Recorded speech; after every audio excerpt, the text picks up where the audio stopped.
자, 마켓나우 2부로 이어가도록 하겠습니다. 오늘 우리 시장 8월의 첫 거래를 맞았는데 쉽지 않네요. 오늘은 지수가 많이 빠지고 있는 상황입니다. 뭐 지수도 빠지는데 하락하는 종목이 너무나 많아서 코스피에서도 지금 상승하는 종목이 100개도 채 되지 않는 좀 큰 낙폭이 나오고 있습니다. 외국인들이 오히려 어제 관세 합의를 하고 나서 매도로 좀 이 포지션을 변경을 하면서 입장을 좀 바꾸고 있습니다. 오늘 현선물, 뭐 코스피, 코스닥 할 것 없이 외국인 기관의 매도가 쏟아져 나오고 있는 상황인데, 자, 이 상황을 저희가 어떻게 해석을 해야 될지, 뭔가 이제 하나의 이슈가 소멸됐기 때문에 그렇게 나오는 하락인 것인지, 아니면 외국인들이 아예 우리나라에 대한 입장을 바꾸는 것인지에 대해서는 판단을 해보셔야 할 것 같아요. 하지만 뭐 입장이 바꿨다라고는 생각하기는 좀 쉽지 않을 것 같고, 간밤에 또 미국 시장도 안 좋았고, 맞습니다. 여기에다가 이제 또 8월 들고 지금 또 휴가 시즌이잖아요. 이런 것들도 겹치면서 전반적으로 한번 쉬어가는 시장의 장세가 나타나는 것 같습니다. 네, 뭐 미국과의 최종 관세 협상 타결 이슈와 더불어서 국내적으로는 세법 개정에 대한 아쉬운 그런 목소리까지 있다 보니까 오늘 아침에 증권사에서는 어떻게 분석하는지 너무 궁금했었거든요. 근데 보니까 또 증시 주변 자금은 여전히 풍부하다라는 입장에서 보면은 관세의 리스크를 피해갈 업종 전략을 비중이 이렇게 좀 뭐랄까 주가가 떨어질 때 봐야 된다라는 의견도 있었어요. 대표적으로 조선, 방산, 원전 그런 부분과 또 관세 영향 제한적인 내수주 발화라는 부분이 있었고 휴가 시즌 말씀해 주셨는데 또 역으로 생각해 보면은 관광객이 늘어날 수도 있습니다. 해외 쪽에서 그런 화장품, 카지노, 더해서 면세까지 이런 업종 전략들이 지속적으로 나오고 있으니까 이렇게 떨어졌을 때 기회로 활용할 수 있는 업종과 종목 전략은 무엇인지 한번 선택과 집중해 보시는 것도 나쁘지 않을 것 같습니다. 자, 오늘 뭐 조정이 뭐 지수든 종목이든 크게 나오고 있는 상황입니다. 말씀해 주신 것처럼 좋은 것들을 오히려 담는다거나 아니면 지수 플레이 하시는 분들은 오히려 지수가 이렇게 훅 떨어질 때 또 한번 공략해보는 것도 전략일 수 있으니까 시장을 오늘 잘 대응하면서 한 주를 마감해봐야 되겠습니다. 자, 일단은 시장의 분위기부터 좀 체크를 해보겠습니다. 어느 정도 좀 하락을 하고 있는지 약간은 걱정은 되는데 전반적인 상황, 시장 상황 김민주 캐스터와 알아보도록 하겠습니다. 네, 우리 시장 10시 2분 구간을 지나고 있습니다. 코스피, 코스닥은 일제히 하락으로 출발을 했는데 점점 더 낙폭을 키워가고 있습니다. 현재 시간 3%대로 지수가 일제히 하락하는 모습을 보여주고 있는데요. 그렇다면 코스피 시장 안에서 업종별, 종목별 움직임은 어떻게 움직이고 있을까요? 코스피 시장 트레이딩뷰를 통해서 살펴보도록 하겠습니다. 빨간불이 하락이고 초록불이 상승인데요. 일제히 빨간불 켜내면서 하락하는 종목들이 압도적으로 많은 시장입니다. 일단 반도체 투톱도 빠지고 있는 가운데 SK하이닉스가 5%대 급락을 하고 있고요. 삼성전자는 0.98%가량 하락하면서 어제와는 반대되는 흐름을 보여주고 있습니다. 오늘은 그래도 삼성전자가 지수 대비해서는 나쁘지 않은 흐름을 가져가고 있고요.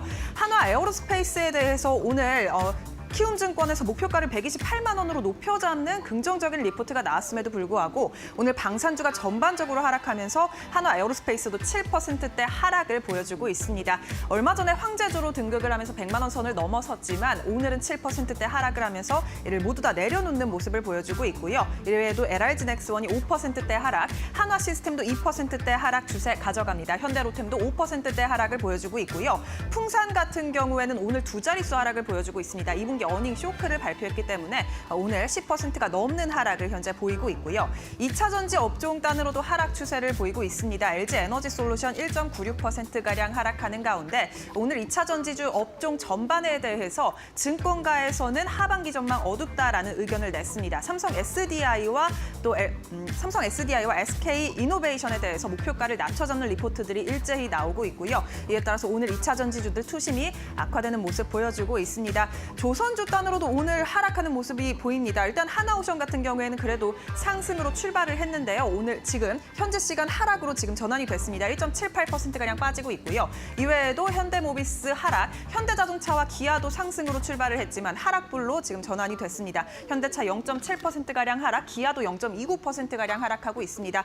오늘 전반적으로 시장이 조정 장세를 받아가는 가운데 은행업종과 지주사들도 강하게 하락합니다. 특히 KB금융지주가 4% 2.5%가량 하락하고 있는 모습 보여주고 있고 하나금융지주도 2.69%가량 하락하고 있는데요. 이 세제 개편안이 어제자로 발표가 됐는데 어느 정도 증시 활성화에 대한 기대감을 내려놓게 됐습니다. 이에 따라서 은행주들 지주사주 단으로 오늘 하락 추세가 강하게 보이고 있는데요. 다만 NH투자증권에서 오늘 지금이 9월 달에 상법 개정안 통과를 앞두고 있기 때문에 오히려 지금이 은행과 지주사들에 대한 저가 매수 기회가 될 수도 있다라는 의견을 냈다라는 점 함께 말씀을 드리도록 하겠습니다. 오늘 전반적으로 시장 일제히 빠집니다. 네이버 카카오도 3%대 하락을 보이고 있는데요. 코스닥 시장도 함께 확인해 보도록 하겠습니다. 코스닥 시장 현재 시간 흐름 어떻게 흘러가고 있을까요? 코스피와 비슷하게 전반적으로 모두 다 빨간불 켜내면서 하락하는 흐름 보이고 있습니다. 제약바이오 업종의 하락폭이 눈에 띄게 강한데요. 알테오젠이 6%대 하락을 보이고 있고요. 페트론도 5%가량 하락합니다. 삼천당제약도 5%대 하락, 휴젤도 5% 넘게 빠지면서 오늘 전반적으로 제약바이오주들 강하게 하락하는 모습을 보여주고 있습니다. 미용 의료기기 단으로도 하락하는 모습 보여주고 있는데요. 휴젤, 파마리서치, 클래시스 일제히 하락하는 가운데 파마리서치가 2%대 하락 추세 보이고 있습니다. 오늘 2차 전지도 일제히 빠집니다. 에코프로 BM, 에코프로도 2%대 하락을 보이고 있고요. 그동안 좋았던 이 조선 기자재단도 오늘은 하락하는 모습을 보여주고 있습니다. 성광밴드 4%대 하락 가져가고 있고요. 그 반도체 소부장간으로도 오늘 일제히 하락 추세를 보이고 있는데 테크윙이 4%대 하락, 리노공업도 4%대 하락, HSPSP가 7%가량 하락하면서 강하게 빠지는 모습 보여주고 있습니다. 그리고 어제 엔터주가 오랜만에 반등에 성공을 했는데 오늘 엔터주들도 일제히 하락입니다. SM엔터테인먼트 3% 하락, JYP도 3% 하락하고 있고요. YG엔터테인먼트도 3%가량 빠지는 모습 보여주고 있습니다. 오늘 시장에서 전반적으로 일제히 하락하고 있는데 코스닥 시장 내에서 그래도 상승 탄력을 받아가고 있는 종목을 찾아보자면요. 우주항공 테마가 강합니다. 캔코아 에어스페이스라든지 이런 스페이스 X 관련주들이 강한데요. 스피어가 스페이스 X와 10년 동안 이 공급 계약을 체결했다라는 소식에 오늘 우주항공 테마로 코스닥 시장에서는 주목을 받아가고 있습니다. 다만 일제히 이 시총 상위단 안에서는 빨간불 켜내면서 빠지는 흐름을 보여주고 있습니다. 그렇다면 현재 지수 상황은 어떨까요? 지수도 바로 알아보도록 하겠습니다. 코스피가 3,200선을 내려놓은 이후로 계속해서 하락하는 모습을 보여주고 있습니다. 현재 3.53%가량 빠지면서 3,130선 지나가고 있고요. 코스닥도 800선을 오늘 내려놨는데 마찬가지로 3%대 하락을 하면서 774선을 지나가고 있습니다. 오늘 양지수 일제히 3%대 하락으로 내려앉았습니다. 그렇다면 투자자들의 매매 동향은 어떨까요? 코스피 시장부터 확인해 보시죠. 코스피 시장 외국인과 기관의 순매도 속에 개인이 그래도 6,800억 원가량 코스피를 담아내고 있는 모습 체크가 되고 있습니다. 외국인이 3,000억 원가량, 기관은 4,000억 원가량 코스피를 팔고 있습니다. 코스닥 시장도 함께 확인해 보겠습니다. 코스닥 매매 동향도 외국인과 기관이 팔고 있습니다. 개인만이 오늘 코스피와 코스닥 양시장을 사들이는 모습 포착이 되고 있는데요. 그렇다면 현재 시간 투자자들은 어떤 업종과 종목에 관심을 가지고 있을까요? 싱크풀을 통해서 더욱더 자세히 알아보시죠. 자, 시장의 분위기 알아보겠습니다. 오늘은 시장이 말씀을 드린 것처럼 앞에서 보신 것처럼 대부분의 업종 종목들이 하락하고 낙폭이 깊게 나오고 있습니다. 외국인도 매도를 하고 있고 지금 원달러 환율이 1,400원 가까이 지금 턱 밑까지 왔거든요.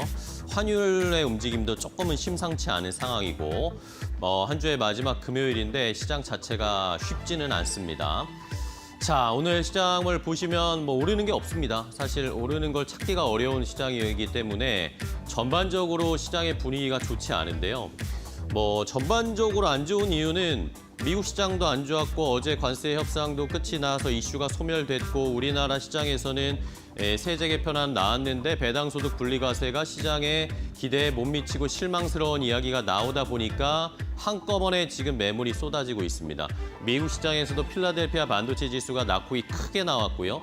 마이크로소프트나 이런 아마존 실적이 잘 나왔음에도 불구하고 애플도 실적이 잘 나왔는데 미국 시장이 다 떨어졌어요. 마이크로소프트도 장중에는 상승폭이 굉장히 좋았는데 막판에 매물이 나오더라고요. 미국 시장도 지금 좋은 분위기인데 좋은 실적을 발표하고 나서도 매물이 나오는다는 건 어쨌든 좀 시장이 많이 올라갔다라는 거겠죠. 그런 것 때문에 조정이 나오는 것 같고 우리 시장 자체도 지금 코스피 3,000, 4,000, 5,000을 바라보고 있는데 3,300포인트까지 거의 근접했었잖아요.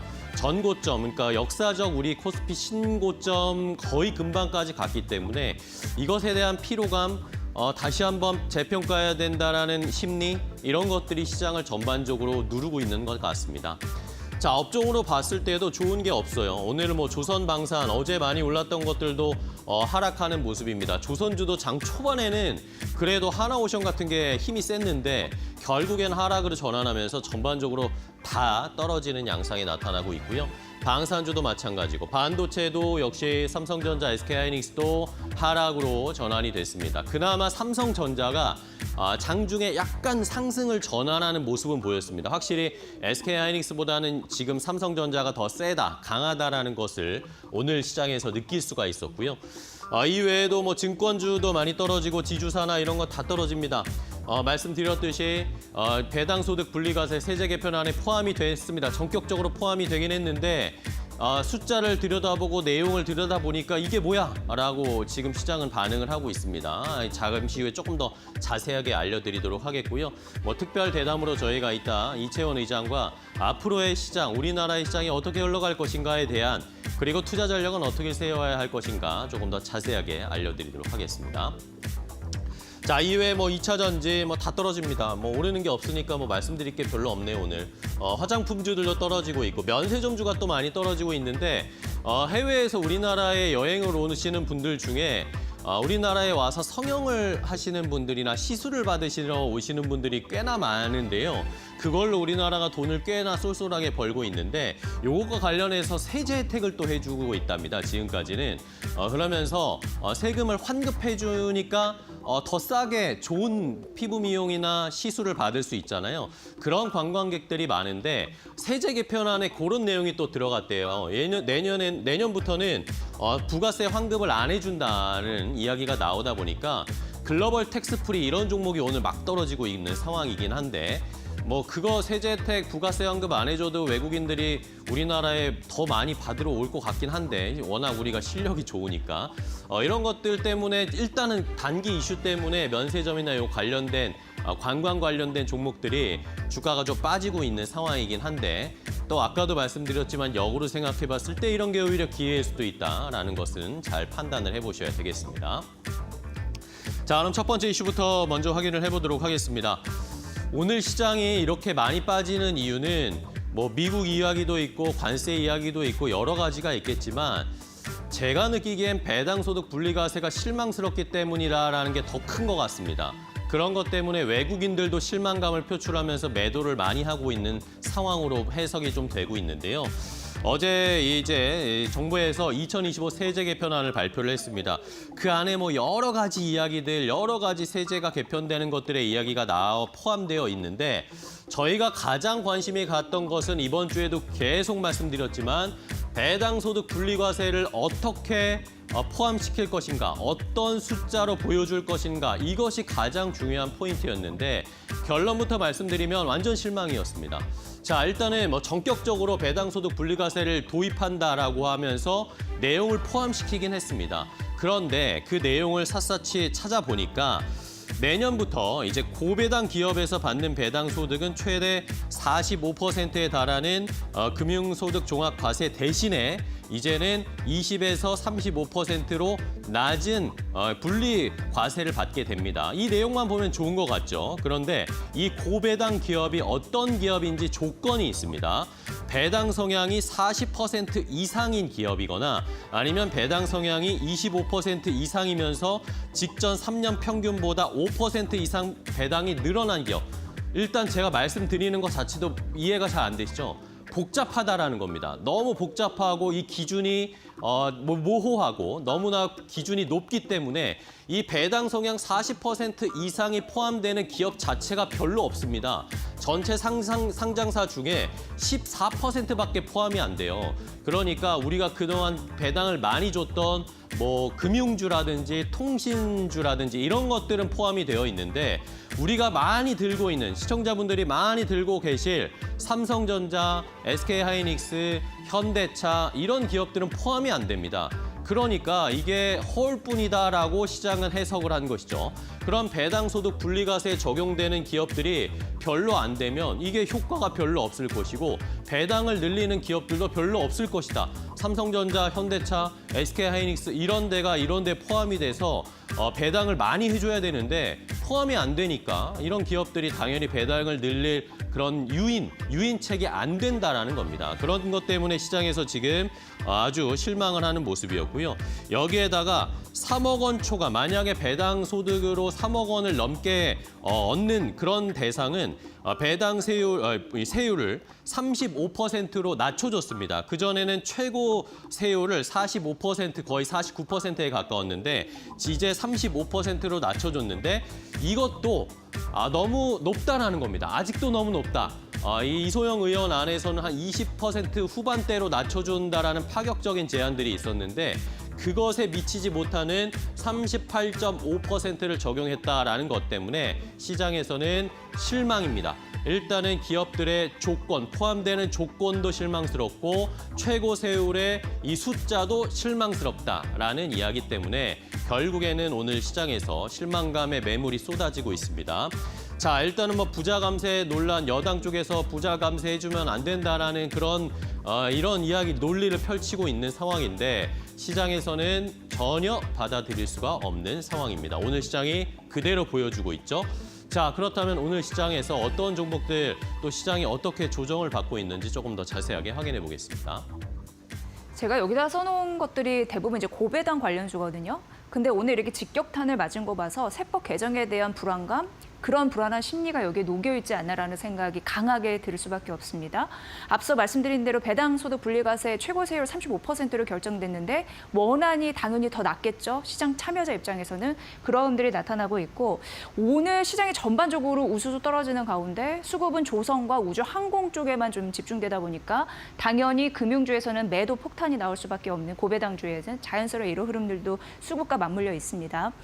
대표적으로 우리 금융지주와 BNK 금융지주 오늘 3에서 4% 약세 흐름을 보이고 있는데 고배당주입니다. 자사주 매입 관련해서 30% 상위 기업 중에 배당 성향 25% 이상의 기업들이다라고 볼 수 있는데 떨어지고 있고 삼성생명 오늘 보험주도 약세입니다. 3% 가까운 약세이고요. 비금융 고배당주인 KT엔진은 오늘 그렇게 많이 밀리지 않고 있는데 자사주 매입 상위 30% 기업 중에 작년 대비해서 현금 배당이 줄지 않았고요. 그리고 배당 성향 40% 이상 기업이 바로 KT엔진입니다. 오늘 다른 종목 대비해서는 그냥 선방하고 있는데 어쨌든 떨어지는 거고요. 13만 원 선 밑에서 움직이고 있다는 점 말씀드리고요. 그렇다면은 수출 자회사들이 든든한 버팀목이 될 수 있는 고배당주인 H현대, 두산, LS는 어떨까? 오늘 역시 떨어집니다. 특히 H현대가 큰 폭으로 떨어집니다. 8.5% 약세 흐름으로 13만 원까지 떨어지는 흐름들이 나타납니다. 세제 개편안 관련주 모두 직격탄을 맞고 있는 흐름들이 나타나고 있는데 사회적인 목소리를 내야 할 시점이 아닌가라는 생각을 더해지면서 두 번째 테마 넘어가 보도록 하겠습니다. 자, 이렇게 시장이 많은 조정을 받고 있는데 트럼프 대통령은 또 하나의 악재를 던져줬습니다. 일단은 우리나라와 미국과의 관세 협상 어제 타결이 됐는데 25%에서 15%로 낮추는 상호 관세율 관련해서 행정명령에 서명을 했고요. 8월 7일부터 이제 우리나라와 미국의 관세가 적용이 되는 겁니다. 우리나라 기업들이 미국으로 수출을 하면 이제 8월 7일부터는 15%의 관세를 부과받게 되는 겁니다. 자, 여기에 더해서 트럼프 대통령은 간밤에 제약업체들, 글로벌 빅파마들에게 서한을 보냈는데요. 어떤 서한을 보냈냐? 약값을 낮춰라라고 강하게 압박하는 서한을 보냈습니다.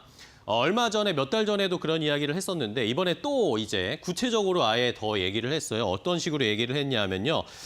글로벌 빅파마 한 17개 회사에 서한을 보냈는데 9월 말까지 미국 내 의약품 가격을 다른 나라 국가보다 훨씬 낮춰라. 그러니까 미국에서는 더 약을 싸게 팔아라라고 요구를 했습니다. 이 서한을 받은 회사들이 여러분들이 잘 아시는 노보노디스크, 존슨앤존슨, 일라이릴리, 그 외에도 아스트라제네카 이런 회사들에게 전부 다 서한을 보낸 것인데 트럼프 대통령이 추구하는 것은 지금 이 메디케이드 가입자에게 미국에서 메디케이드 가입자에게는 무조건 약값을 싸게 최저가에 제공을 해야 된다는 겁니다. 글로벌 빅파마들이 지금까지 어떻게 했냐?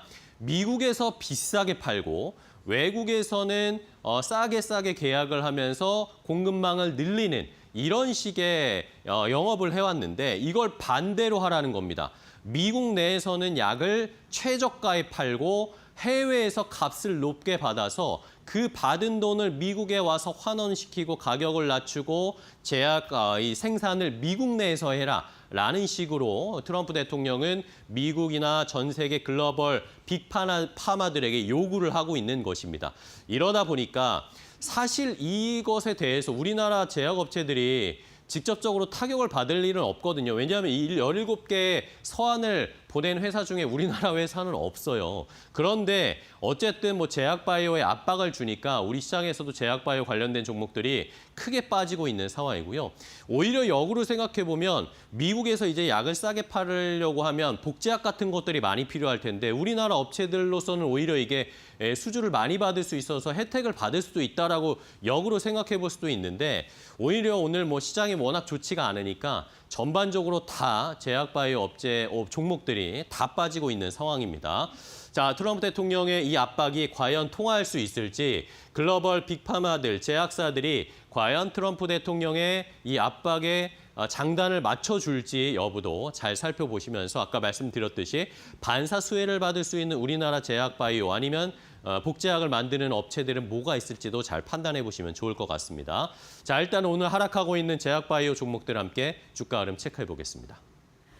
네, 여러분 이름만 들어도 다 아는 그런 대형 제약 바이오 골라봤는데요. 오늘 뭐 전반적으로 다 떨어지다 보니까 어떻게 설명을 해야 될지 좀 난감했었는데 그래도 실적이 잘 나오고 있는 상황이라서 실적 데이터를 중심으로 구성을 해봤습니다. 좀 들려드릴게요. 일단 이 종목 중에 그리고 전반적인 대형 그 제약 바이오 관련주 중에 삼성바이오로직스는 실적이 가장 잘 나왔다라고 얘기를 할 수 있을 것 같습니다.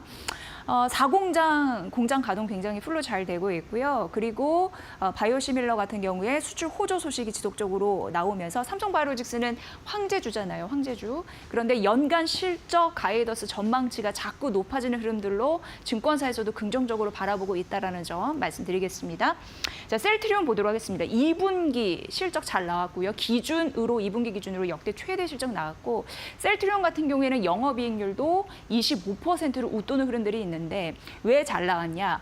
고마진 바이오시밀러 수출 호조 때문에 이렇게 얘기할 수 있고요. 고마진 수익 제품이 전체 매출 비중에서 보면 이제 50%가 넘어섰습니다. 긍정적인 흐름들이 나타나고 있다는 점 말씀드리면서 실적 데이터는 괜찮다라는 점 말씀드리고요.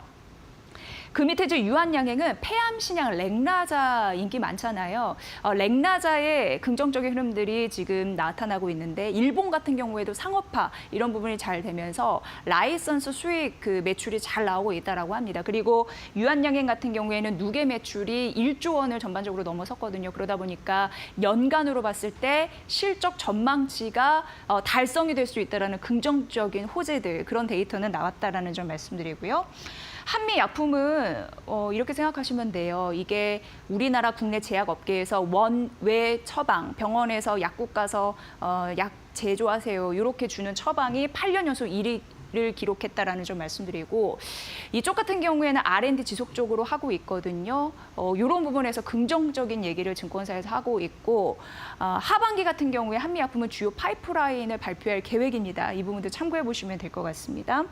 그리고 이제 남은 게 이제 대웅제약. 대웅제약은 보톨륨 톡신 제제라고 했을 나보타가 유명한데 나보타 같은 경우에는 사실 이제 최근 3거래 연속 떨어졌거든요. 이유는 중국 쪽에서 품목 허가 자진 취소 소식이 있었습니다. 그 투자 심리가 일정 부분 반영된 부분이 있고 하지만 대웅제약 같은 경우에는요. 나보타가 미국 수출 시장에서 점유율이 2위로 올라섰습니다. 14%. 나보타는 미국 시장이 좀 잘 되고 있다는 점 강조해드리면서 뭐 오늘 전반적으로 떨어지는 상황에서 실적 데이터의 전망적인 전망들이 이제 긍정적으로 나온다는 좀 강조해드리고 싶습니다. 이럴 때 우리는 뭘 봐야 될지 선택의 기준에 도움이 되시라고 근거 말씀드렸고요. 세 번째 테마 넘어가 보도록 하겠습니다. 자, 오늘 뭐 올라가는 종목이 거의 없는데 그나마 올라가는 종목이 우주항공 관련된 종목들이 좀 상승을 나타내고 있습니다. 그중에 스피어라는 기업이 오늘 주목을 많이 받고 있는데요.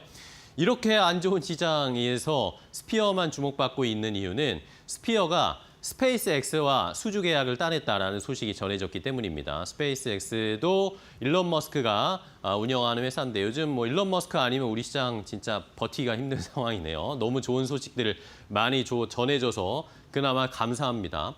자, 스피어가 스페이스X와 10년간 무려 1조가 넘는 규모의 공급 계약을 체결했다라는 공시를 어제 올렸습니다. 이러다 보니까 스피어가 어제 시간회에서도 주가가 튀어 올랐고 오늘도 뭐 제가 마지막으로 봤을 때 상한가 기록했는데 이렇게 어려운 시장에서 혼자 집중받고 있는 상황이죠. 자, 2035년까지 이제 10년 동안 한 1조 4,700억 원 정도의 특수합금 장기 공급 계약을 맺었다라고 공시가 올라왔는데 계약한 제품이 이제 이 로켓의 엔진이나 노즐 핵심 부품에 사용되는 니켈이라든지 초합금 같은 이런 금속을 공급하는 업체입니다. 이러다 보니까 이제 스피어가 스페이스X랑 엮였구나 이러면서 앞으로 얼마나 더 주가가 올라갈 수 있을지 어쨌든 공급 계약 자체도 길고 물론 뭐 2년, 3년 단위로 계속 공급 계약을 갱신하는 식으로 계약을 했다라고 이 내용은 나오고 있지만 어쨌든 스페이스X와 엮였다라는 건 스페이스X가 지금 미국에서 발사체를 굉장히 많이 쏘아 올리고 있거든요. 그러면 쏘아 올리는 횟수가 많아지고 로켓의 개수가 많아질수록 자연스럽게 필요한 이 특수합금은 많아지겠죠. 그러면 스피어가 계속 공급량을 늘려갈 수 있겠고 그러면 당연히 수혜주가 될 것이고 실적도 좋아질 것이고 당연히 주가도 올라갈 수 있을 것이다 라고 시장에서는 해석을 하고 있습니다. 자, 이러면서 스피어 같은 경우에는 전 세계 기준으로 봤을 때도 로켓 발사체용 특수합금을 공급하는 전 세계 5개 기업 정도, 5손가락 안에 들게 안정적으로 공급하는 회사이기 때문에 꼭 스페이스X뿐만 아니라 다른 업체들에게도 공급할 수 있는 가능성이 높아지기 때문에 잘 주목을 해보셔야 되겠습니다. 자, 일단은 이번 계약에 따르면요. 2026년까지 확정 계약분은 772억 원. 요거는 이제 초기 수요 예측 금액의 6개월치에 해당하는 내용이고 요게 기간이 지나면 계약을 또 갱신하고 이런 식으로 계약을 이어나간다라는 겁니다. 자, 이것이 뭐 어떻게 봐야 되냐면 또 좋은 것이 이런 특수합금은 미국의 관세와도 무관하다. 관세에 적용되지 않는 품목이기 때문에 이런 것도 어떻게 보면 또 하나의 추가적으로 좋은 모멘텀인 것 같아요. 무관세로 갈 수도 있다라는 것들도 한번 잘 살펴보시면 되겠습니다. 자, 그럼 스피어를 포함해서 오늘 우주항공 관련된 종목들이 그나마 힘을 내고 있는데 주가 흐름 체크해 보겠습니다. 네, 우주항공 특수합금의 기업 스피어 상한가 풀리지 않고 현재 가면서 14,170원짜리 위치 자리하고 있고요. 당연히 장중에 52주 신고가 찍었습니다. 스페이스X와 장기 공급 관련 합금 소식 전해드렸고요. HVM은 첨단 소재 기업이에요. 여기에 이제 첨단, 금속, 제조 관련해서 국산화 기술을 갖고 있는데 아무래도 앞으로 이제 우주 산업에 대한 성장 산업이다 보니까 그쪽으로 공급 물량 확대에 대한 기대감이 있네요. 그러다 보니까 현재 거의 상한가 가기 일보 직전이네요. 29% 이상 급등하면서 35,750원 선 기록을 하고 있고요. 인공위성 관련해서는 인공위성 국산화 사업에 참여 중인 AP위성 오늘 1%. 사실 이제 상승했다가 차익 실현 매물이 일부 좀 나옵니다. 시장 전반적으로 하다 보니까 이런 종목 외에는 좀 떨어지네요. 세트레가이도 인공위성 기업이고 하나시스템은 방산 잘하고 우주항공까지 걸쳐 있는 기업으로 현재 한 1.6% 정도 매물이 나온다라는 점. 오늘은 특히 이제 스피어, HVM 정도 상승하고 있네요. 그래도 오르는 종목 우주항공에 있다. 여기까지 전해드리겠습니다. 자, 시장의 이슈들을 한번 정리를 해봤고요. 오늘 뭐 낙폭이 너무 크다 보니까 이거 어떻게 대응해야 할지 좀 당황스러운 시청자분들이 많으실 것 같습니다. 네. 자, 오늘 이데일리 TV 서동구 전문위원과 오늘 한 주의 마지막 전략을 좀 세워보도록 할게요. 위원님, 안녕하세요. 네네, 안녕하십니까? 네, 반갑습니다. 자, 위원님 오늘 뭐 지수가 너무 많이 빠지고 있고 하락하는 종목이 거의 대다수인데 낙폭도 크게 나오고 있어요. 이거 오늘 시장 어떻게 한 주를 좀 마무리해야 될까요? 네, 그렇습니다. 사실은 4개월 연속 상승에 따른 부담감이 있는 상태고, 그리고 8월의 첫날부터 어떠한 매도 물량들이 외국인 기관들이 중심이 되면서 쏟아지고 있습니다. 몇 가지 요인이 있겠습니다만 일단은 관세 협상 타결에 따른 기대감이라든가 여러 가지 요인들이 선반영이 된 부분이 있다라는 거고요. 그리고 또 우리가 관세 협상과 관련된 부분에 매몰되어 있는 상태 속에서 정부 여당의 그러한 여러 가지 세제 개편과 관련된 부정적인 얘기들이 계속 흘러나왔죠. 그러한 부분들이 일거에 반영이 되고 있는 모습 아니겠느냐라고 먼저 말씀을 좀 드릴 수 있겠습니다. 자, 그런 차원에서 4개월 연속 상승한 데 따른 부담감이 남아 있습니다. 과연 5개월 연속 상승을 하기 위한 어떤 조건은 또 무엇인지 8월의 첫날에 우리가 한번 좀 점검해 볼 필요가 있겠는데요.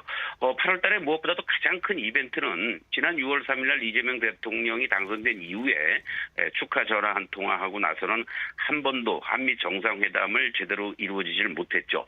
결국 이 관세 협상이 타결된 이후에 마치 선물 보따리를 주듯이 조만간에 한미 정상회담을 하겠다라는 이러한 얘기들이 나오고 있습니다. 이 외교적인 측면에서 이 부분이 중요한 이유는 관세 협상과 관련된 후속 조치들이라든가 여러 가지 또 우리에게 요구하는 총부서가 어떤 게 있는 것인지 또 계속해서 제기되고 있는 남북 문제와 관련된 긍정적인 얘기들이 나올 것이냐를 우리가 주목해 볼 필요가 있을 것 같습니다.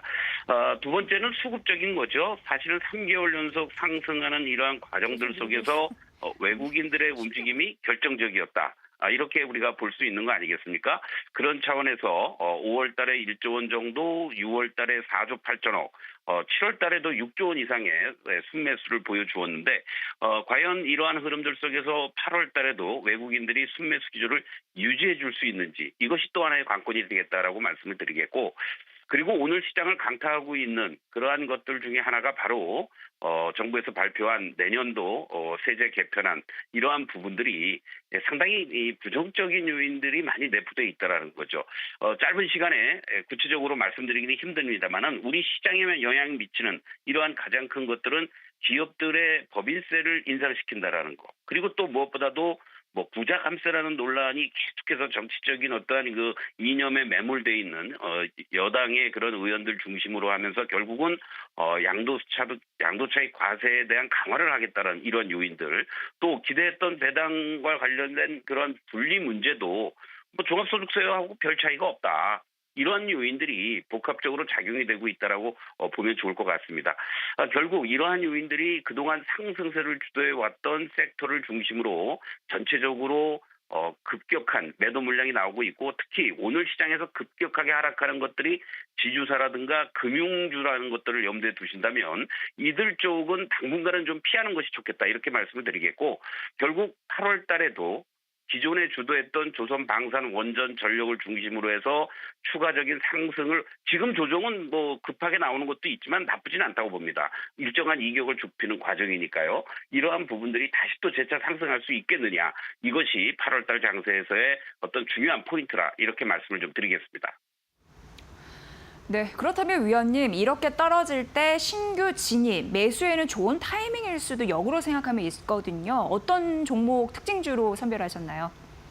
그렇습니다. 사실은 오늘 현대미포를 중심으로 해서 이 조선 방산 전력 원전 이런 쪽들에 주도했던 것들을 중심으로 한 조정폭들이 좀 크게 나타나죠. 그러니까 이런 것들은 어떤 그 추가 하락에 대한 우려도 남아 있기 때문에 오늘부터 급히 들어가기보다는 다음 주 초반 정도의 지지력을 확인하면서 공략해 들어가는 이러한 전략이 필요하겠고 조금 앞서 나가는 것이라고 볼 수 있겠습니다만은 빠르면 2주 이내 일주일 내에도 한미 정상회담이 개최될 가능성이 높다라는 얘기들이 나오고 있습니다.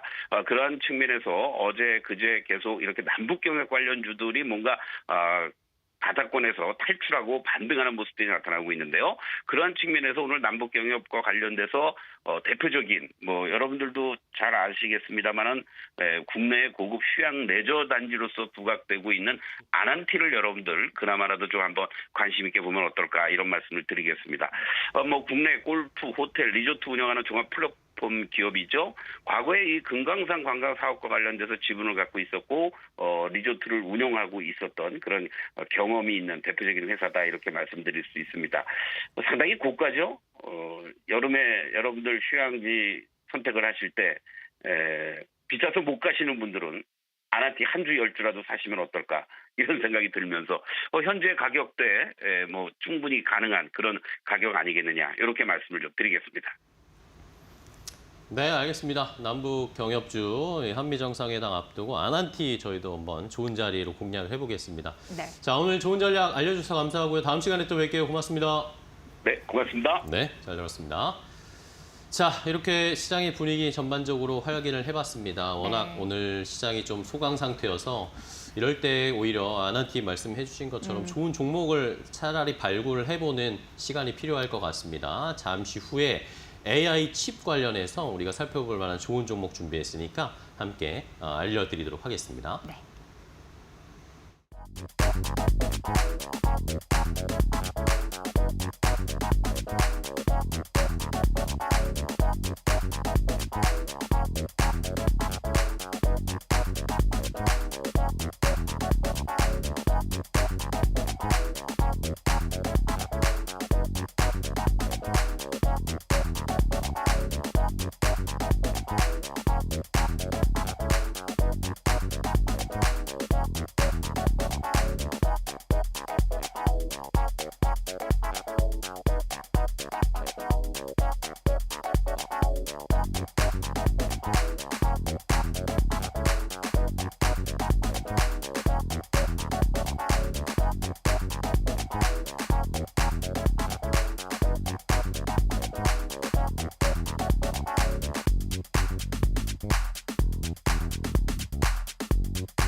트럼프 대통령은 상호 관세 발효를 몇 시간 앞둔 31일 일부 국가와 새로운 무역 합의를 체결했다고 밝혔다. 트럼프 대통령은 백악관에서 열린 행정명령 서명식에서 나라를 위해 수조 달러를 벌어들이고 있다며 합의 성과를 강조했다. 하지만 어떤 나라와 구체적으로 어떤 내용의 합의인지에 대해서는 언급하지 않았다.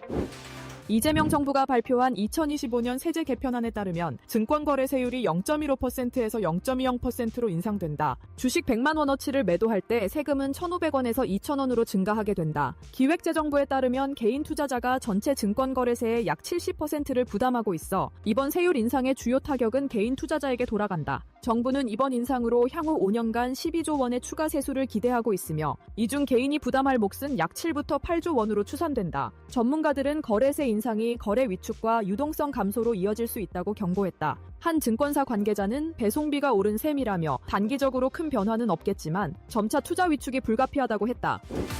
백악관은 31일 트럼프 대통령이 설정한 새 상호 관세가 8월 1일부터 발효된다고 밝혔다. 캐롤라인 레빗 백악관 대변인은 자정까지 협정이 체결되지 않으면 상호 관세율이 적용된다고 전했다. 또한 아직 협상을 마치지 못했거나 통보 서한을 받은 국가들은 자정까지 미국 행정부로부터 추가 조치를 통보받게 될 것이라고 말했다. 트럼프 대통령은 오늘 오후나 저녁 늦게 행정명령에 서명할 예정이다.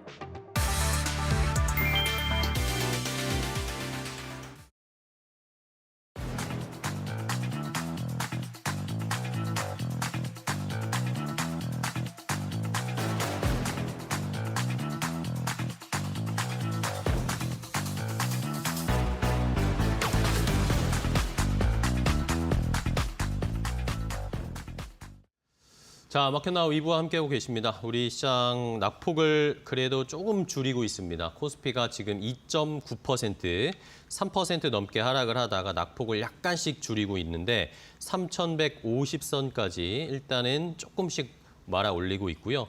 코스닥 시장은 3.16% 하락하면서 779포인트 선 유지하고 있습니다. 코스피가 3,200 이탈했고 코스닥은 800선 이탈했고 조금 깊은 조정이 나오고 있는 상황인데요. 자, 그리고 중국 쪽의 출발 상황도 확인을 간단하게 해드리도록 하겠습니다. 중국 상해종합지수는 어제 1% 넘게 하락으로 마감을 했는데 오늘 상해종합지수는 약보합권 출발하면서 하락을 조금씩 중국 지수 줄이고 있고 홍콩항생지수도 어제 1% 넘게 하락했거든요. 오늘도 역시 하락이지만 약보합권 수준에서 출발을 하면서 일단은 조금 진정세를 보이고 있고 일본 니케이 지수는 0.4% 하락을 나타내고 있는 상황입니다. 일본 니케이 지수도 관세 협상 타결되고 나서 지수가 급격하게 올랐다가 최근에 계속 좀 조정을 받고 있는 상황을 보면 우리 시장도 오늘은 뭐 너무 급격하게 오늘 우리 시장은 빠지고는 있지만 이런 관세 협상에 긍정적인 관세 협상에 대한 그런 기대감이 선반영되어 있는 것들이 조금씩은 빠지는 그런 구간을 거치고 있는 것으로 확인이 되고 있습니다. 자, 이런 어려운 시작에서 뭐 좋은 종목을 오히려 좀 골라야 되겠습니다. 지수 보고 떨어지는 종목만 보고 있으면 가슴이 너무 아프고 답답하잖아요. 이런 상황에서 오히려 좋은 종목 싸게 살 수 있을 기회를 한번 노려보도록 하겠습니다. 자, 오늘은 독립리서치 아리스의 이재모 대표와 함께 좋은 종목 이야기 나눠보겠습니다. 안녕하세요, 대표님. 네, 안녕하세요. 네, 오랜만입니다. 네. 자, 오늘 뭐 시장이 너무 많이 빠져서 네. 조금 뭐 다운되긴 하지만 네. 좋은 종목을 골라가지고 저희가 또 수익 내봐야 되지 않겠습니까? 네, 맞습니다. 뭐 제가 지금 이 시간에 말씀드린 종목은 오늘 당장 뭐 사는 거 아니더라도 네네. 뭐 우리가 공부 차원에서 말씀을 드리는 거니까 네. 뭐 스터디를 좀 해보시고 이런 기업들도 있구나 이해도 하시고 뭐 산업에 대한 내용도 좀 공부해 보시면서 차차 뭐 좋은 매수 타이밍이 왔다 싶으면 그때 뭐 늦지 않게 매수하시면 되니까 네, 뭐 좋습니다. 그런 시간 가지면 될 것 같습니다. 네, 오늘은 어떤 종목을 그럼 소개해 주실 거예요? 네, 제가 오늘 가져온 기업은 이제 아이텍이라고 하는 아이텍. 기업입니다. 아이텍은 이제 시스템 반도체 그 테스트 기업이라고 보시면 될 것 같습니다. 저희가 기억해야 될 단어가 뭐냐면 시스템 반도체 또는 메모리 반도체라고 비메모리 반도체라고 표현을 비메모리. 합니다. 국내 삼성전자 하이닉스가 이제 주력으로 만드는 건 사실 메모리 반도체죠. 그쵸. 그래서 이쪽은 사실은 그 아웃소싱 업체들이 굉장히 많이 있습니다. 패키징, 뭐 테스트는 업체들이 굉장히 많은데 비메모리 반도체 쪽, 시스템 반도체 쪽에 패키징 테스트하는 기업은 국내 상장 기업이 그렇게 많지가 않아요. 그 중에 하나가 이제 아이텍이라고 기억해 주시면 좋을 것 같고, 네네. 이 아이텍이 이제 보통 장비들을 이제 들여다가 그 장비를 가지고 반도체를 테스트해가지고 이게 양품이냐, 이제 불량이냐 이런 것도 해주는 걸 보통 테스트라고 합니다. 그쵸. 그래서 큰 틀에서는 이런 테스트를 하는 업체다라고 이해를 하시면 될 것 같습니다. 그렇군요. 비메모리 부분에 시스템 반도체 부분의 테스트 기업. 마지막에 이제 후공정 거치면서 이게 제대로 작동이 되는지 안 되는지 불량인지 아닌지를 테스트해내는 기업인데 결국에 메모리 쪽에서도 최근에 이야기 나오는 건 후공정이 결국엔 중요하다. 이제는 전공정보다 후공정이 훨씬 더 중요하다라는 그런 걸 많이 강조를 받고 있는데 이 비메모리 쪽에서의 테스트 업체. 자, 그러면은 뭐 어떤 검사를 하는 겁니까? 일단 구체적으로. 뭐 반도체 여러분들 뭐 영상에 많이 보셨을 거예요. 네네. 그 보시는 그 반도체들을 말 그대로 테스트하는 거고요. 그래서 이제 완제품이 반도체가 이제 만들어지고 나면 그걸 결국 테스트 최종 단계에서 하는 거죠. 그래서 이제 마무리가 되면은 이제 그게 사실 제품이 이제 출하가 되면서 각각 공급되는 건데 산업별로 보시면은 차량용 반도체가 지금은 매출 비중에서 가장 많이 차지합니다. 그리고 과거에는 많이 나갔던 게 이제 모바일 쪽, 그쵸, 휴대폰 이런 게 모바일 되겠죠. 칩. 그런 쪽 나가고 있고 소비 가전 이런 쪽에도 요새 반도체가 많이 들어갑니다. 그리고 AI 및 서버 이런 쪽에 많이 들어가고 있고 산업용으로도 지금 반도체들이 많이 나가고 있습니다. 그러니까 나간다는 것들은 동사가 사실 여러 고객사가 있어요. 그러다 보니까 그 고객사별 각각의 제품들을 테스트해 주는 거고 최종 그 테스트가 끝난 제품들이 이제 각각의 산업별로 나간다라고 보시면 돼요. 그래서 산업별 매출 비중에서 최근에는 차량용 반도체가 상당히 많아지고 있고 이런 것들은 뭐 전기차가 점점 많아지고 있잖아요. 그쵸. 그러다 보니까 뭐 전기차 그다음에 자율주행 뭐 이런 이제 시장이 계속 커지면서 이와 연관되어 있는 반도체에 대한 어떤 설계도 많아지고 있는 거고 그러다 보니까 설계 그다음에 이제 파운드리 계속 커지고 있고 마지막 최종 패키징 테스트 시장도 계속 커지고 있는 그런 과정에서 아이텍도 자연스럽게 매출 비중이 이쪽 차량용 반도체 쪽이 좀 커지고 있는 그런 과정이 있다라고 보시면 될 것 같습니다. 그러면 아까 살짝 말씀해 주셨는데 고객사들이 굉장히 많다라고 해주셨잖아요. 어떤 고객사들이 있는 건가요? 우리가 잘 알만한 그런 네, 기업들? 뭐 상장 기업으로 말씀드리면 보통 우리가 팬리스 기업이라는 표현을 네네네. 하잖아요. 그다음에 뭐 디자인하우스라고 표현을 많이 하는데 뭐 텔레칩스나 LG전자, 아나페스, 그다음에 에이징랜드나 가온칩스 다 이제 상장 기업들입니다. 그래서 전체적으로 지금 등록되어 있는 고객 수만 해도 한 170개 업체가 넘습니다. 그래서 계속 고객사는 늘고 있고요. 최근에는 해외에도 고객사가 지금 늘고 있습니다. 그래서 중국에서 대략 한 3개, 미국 2개, 유럽에 1개 업체 이렇게 지금 고객사가 확보되고 있고 적어도 탐방갈 때 확인한 거지만 최근에 일본하고 계속 거래를 좀 하기 위한 뭔가 영업 활동이 있는 것 같습니다. 그래서 일본이 차량용 반도체 이런 것들 많이 만들어내잖아요. 네네. 잘 만들고 그러다 보니까 아마 이런 쪽에서 뭔가 기회 요인을 찾고 있는 것 같고 일본 쪽이 또 공교롭게 이 시스템 반도체 쪽에 패키징 테스트 기업들이 사실 없습니다. 아, 일본에는 없어요? 네, 없습니다. 그러다 보니까 이제 보통 뭐 대만이라든지 또는 뭐 중국, 이제 한국 요런 이제 국가의 기업들을 이제 그 일본 업체들은 활용을 하는 거죠. 그러다 보니까 거기에서 역시나 기회 요인들이 조금씩 오고 있는 느낌이 살짝 있습니다. 그래서 아이텍도 최근에 뭐 언론부터 통해 가지고 대표이사 직접 인터뷰해 가지고 밝혔지만 일본 쪽 매출 한번 늘려보겠다 이런 거 지금 포부를 밝히고 있기 때문에 향후에는 일본 쪽에서도 고객사가 확보되지 않을까 이런 기대감이 있습니다. 좋습니다.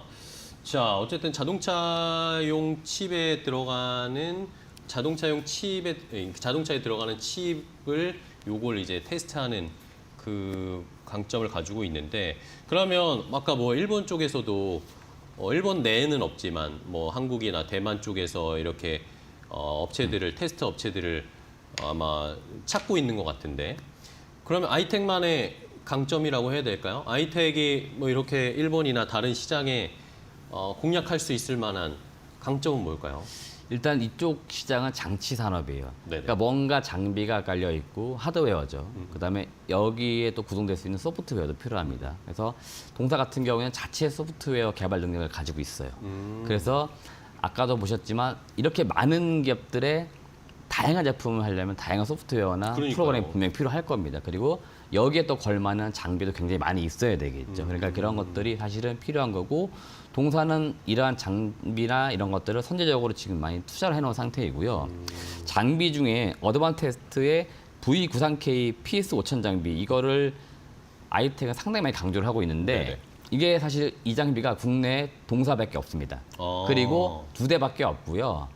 어드밴티스트의 경쟁 업체라고 할 수 있는 테러다인이라는 기업이 있습니다. 테러다인 장비도 동사가 지금 제가 알고 있기로 한 3대 정도 가지고 있는 것 같고, 전체로 장비가 한 10대가 넘는 걸로 알려져 있고요. 그러니까 이런 장비가 상당히 많이 깔려 있는 상태에서 선제적 투자가 된 과정이 있었기 때문에 고객수 확보가 충분히 지금 가능해지고 있는 거고요. 이 장비 한 대 가격이 굉장히 비쌉니다. 한 대당 55억에서 65억이에요. 상당히 큰 또는 비싼 장비들입니다. 그러다 보니까 이 장비를 결국 돈을 줘서 사와서 그걸 운영할 수 있는 능력을 가지고 있는 게 바로 아이텍이기 때문에 아이텍이 향후에 좀 더 고가의 고부가치의 반도체 이런 것들 테스트를 할 수 있다라고 보는 거죠.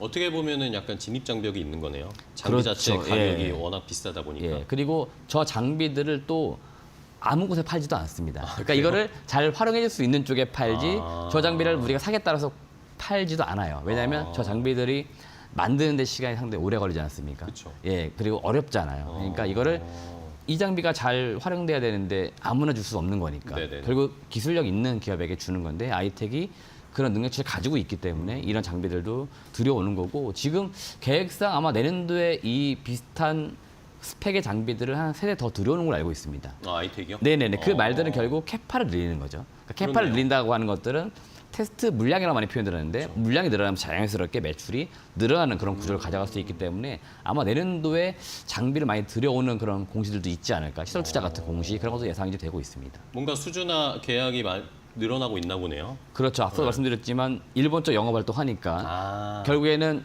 장비를 미리 깔아놓고 준비를 해놔야 고객사들이 물량을 줬을 때 그쵸. 바로 할 수 있기 때문에 이런 어떤 준비 과정들이 내부적으로 있지 않나 이렇게 보고 있습니다.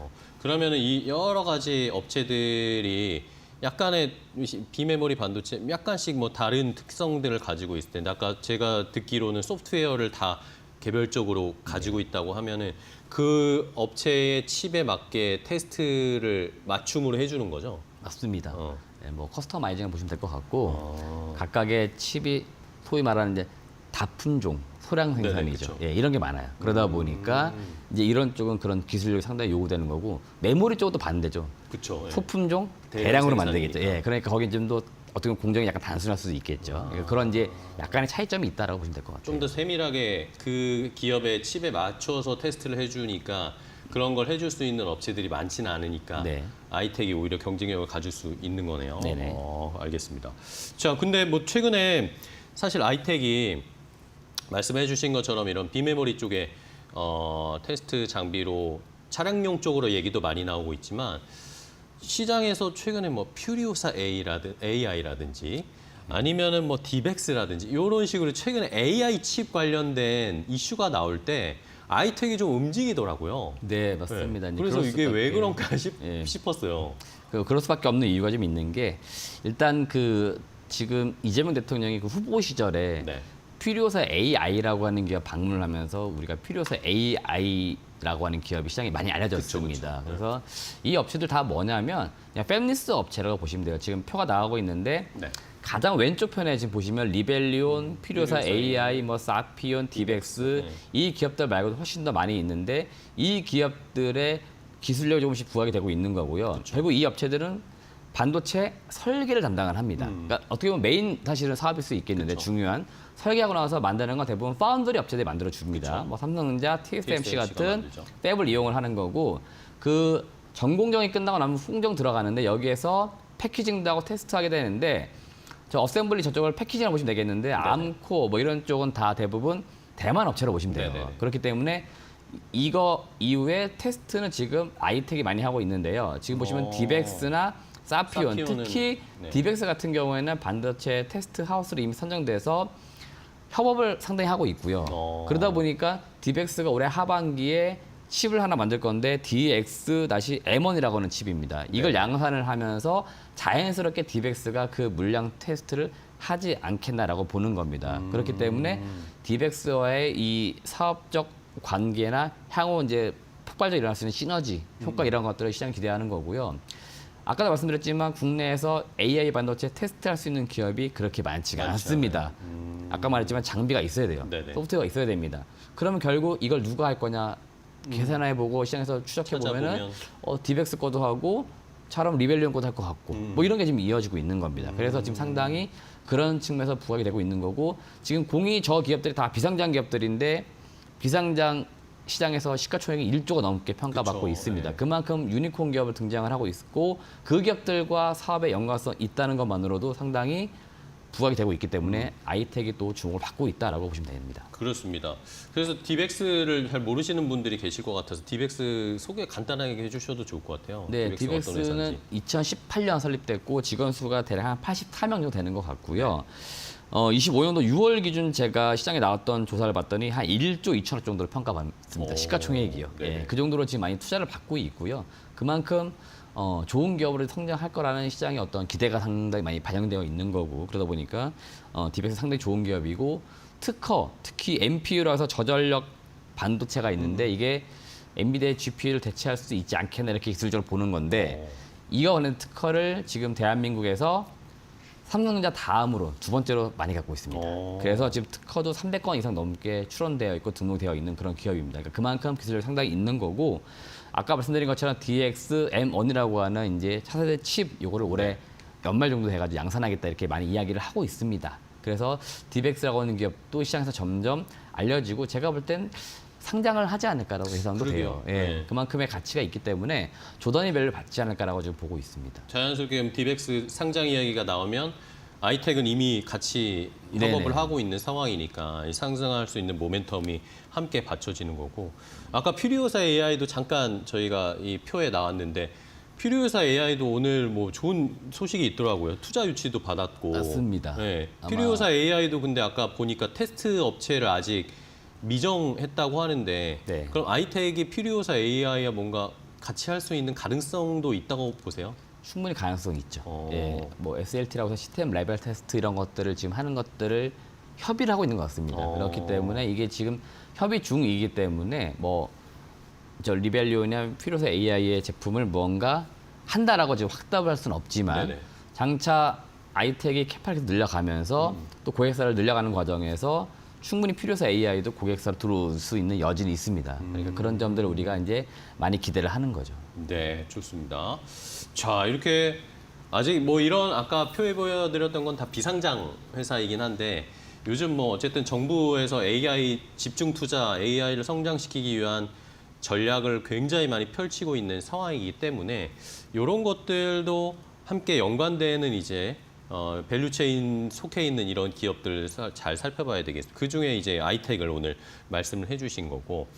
자, 그러면은 아까 일본 시장에 대한 준비를 하고 있다고 하던데 일본 쪽에 진출 가능성은 높다고 봐야 될 것 높다고 봐야 될 것 같은데 뭐 지금 대표의 이야기나 그런 것들을 봤을 때 그럼 일본 쪽에서의 이제 매출, 수익 어느 정도로 뭐 가늠해 볼 수 있을까요? 아직 지금은 이제 숫자로 집계될 수 있는 수준은 아니고요. 네. 실제로 지금도 조금씩 테스트는 일부는 하고 있습니다. 근데 일본의 그 특성이 좀 있는 게 뭐냐면은 물량을 처음에 엄청 많이 주지 않고 처음에 조금 주고 그걸 잘 해내는지를 해보고. 봅니다. 그리고 그 다음에 물량을 좀 더 늘리고 이런 과정을 반복을 해요. 그러니까 사실 일본이 갑자기 튀어나온 게 아니고 아이텍이 한 몇 년에 걸쳐 지금 조금씩이지만 테스트를 조금씩 했고 기술력을 나름대로 인정받아 왔기 때문에 이제 조만간 대량으로 좀 물량이 나오지 않을까. 대량이라고 하면은 적어도 매출 어느 정도 포지션을 차지할 만큼의 물량들이 나오지 않을까라 보는 거고 아직 고객사가 지금 특정해서 밝혀져 있지 않지만 네. 차량용 반도체를 저희가 추측하다 보니까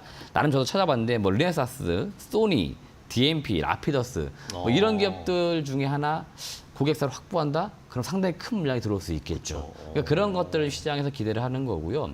차량용 반도체가 또 매출 볼륨 이런 게 좀 큽니다. 그렇죠, 그렇죠. 예, 그래서 이제 아이텍 입장에서는 그간에 여러 고객사가 있었지만 큰 어떤 물량을 받게 되면서 매출이 확 늘어날 수 있는 그런 여지가 있지 않나라고 보고 있는 거고요. 여담이긴 하지만 아까 제가 어드반 테스트라고 하는 장비를 들어갔다고 네네. 했잖아요.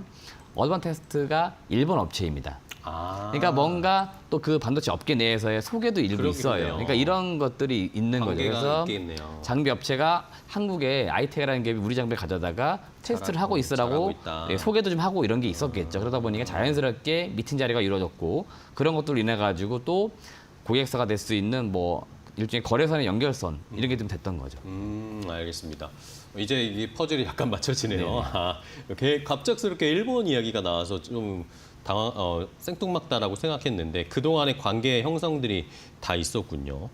자, 그러면은 이제 실적이나 뭐 이런 것들도 좀 봐야 될 텐데 아까 저희가 이 그래프를 보면 매출 구성 비중을 보니까 어쨌든 이 테스트 관련된 매출 비중이 가장 많고 나머지는 종속회사 이야기가 있더라고요. 네, 맞습니다. 종속회사가 뭐 어떤 것들이 있길래 거기에서 수익이 발생하는 건가요? 대부분 이제 기술 업체라고 보시면 될 것 같습니다. 뭐 BA 에너지나 뭐 동우텍, 뭐 네오 엠프라 이런 기업들인데 뭐 그래핀 복합 소재를 개발한다든지 네네. 아니면 2차 전지 배터리 팩과 관련된 뭐 안전장치 이런 것들 하는 업체들이 일부 있습니다. 근데 지금 아이텍은 경영 방향을 좀 바꾼 게 뭐냐면은 그동안에는 M&A를 통해 가지고 이제 기업의 가치를 높여가려고 했는데 이쪽이 생각보다 그러니까 자회사들이 생각보다 빠르게 성장을 못하다 보니까 그럴 바엔 우리가 원래 잘했던 반도체 테스트에 집중을 하자. 그러고 있습니다. 그러다 보니까 지금 본업에 더 집중하고 있는 단계에 있고 실제로 비주력 사업은 좀 정리한 쪽으로 하고 있습니다. 그래요? 작년에도 그 화장품 ODM 업체 중에 삼성 메디코스라는 기업을 네. 329억에 매각을 했습니다. 그래서 작년 현금이 들어왔죠. 그런 것들 작년 실적에 지금 보시면 단기 순이익 200억 찍혀 있는데 저런 게 반영되어 있는 거고요. 그래서 동사가 알짜 자회사를 가지고 있었는데 이런 기업들은 지금 M&A를 통해서 지금 매각하고 있는 단계에 있고요. 이제 그 매각을 통한 확보된 현금을 가지고 이제 본업인 반도체 테스트 이걸 위해서 장비도 지금 투자하고 장비를 있고 더 사고. 설비 투자도 하고 있고 이런 단계에 지금 있는 과정이 있다라고 보시면 됩니다. 알겠습니다.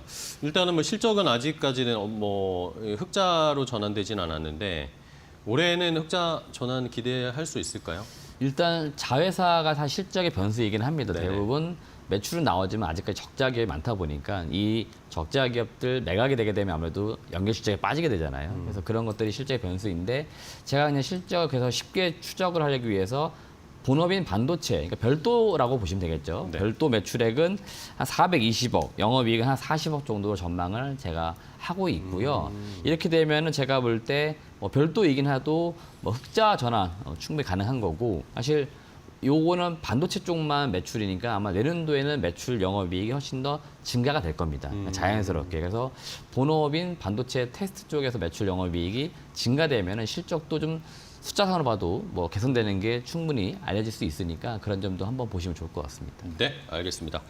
자, 오늘 아이텍 반도체 검사 장비, 비메모리 쪽의 반도체 검사 장비 그리고 AI 칩에 최근에 또 관심이 많은데 정부가 어쨌든 지금 AI를 살리기 위해서 엄청난 뭐 100조 투자 뭐 플랜을 지금 짜고 있는 상황인데 거기에서 또 밑단의 수혜를 받을 수 있다면 아이텍도 한번 부각이 될 수 있겠죠. 저희도 한번 잘 지켜보도록 하겠습니다. 자, 오늘 독립리서치 아리스 이재모 대표와 함께 아이텍이라는 좋은 기업을 한번 분석을 해봤습니다. 시청자분들도 한번 잘 지켜보시고 투자에 한번 고려를 해보시면 좋을 것 같습니다. 오늘 좋은 인사이트 주셔서 감사하고요. 대표님 다음에 또 뵙겠습니다. 네. 고생 많으셨습니다. 감사합니다.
안녕하세요. 매드토크 신인섭입니다. 오늘의 주제는 미국 증시 AI 선도 주식 소실적으로 버팀목, 한국 미국 관세 협상 대미 3,500억 달러 규모 투자 중 1,500억 달러 조선업 협력 전용 펀드 운용, 마스가 Make American Shipbuilding Great Again, 제대로 날 잡아 상장한 대한조선 종목 급등세입니다.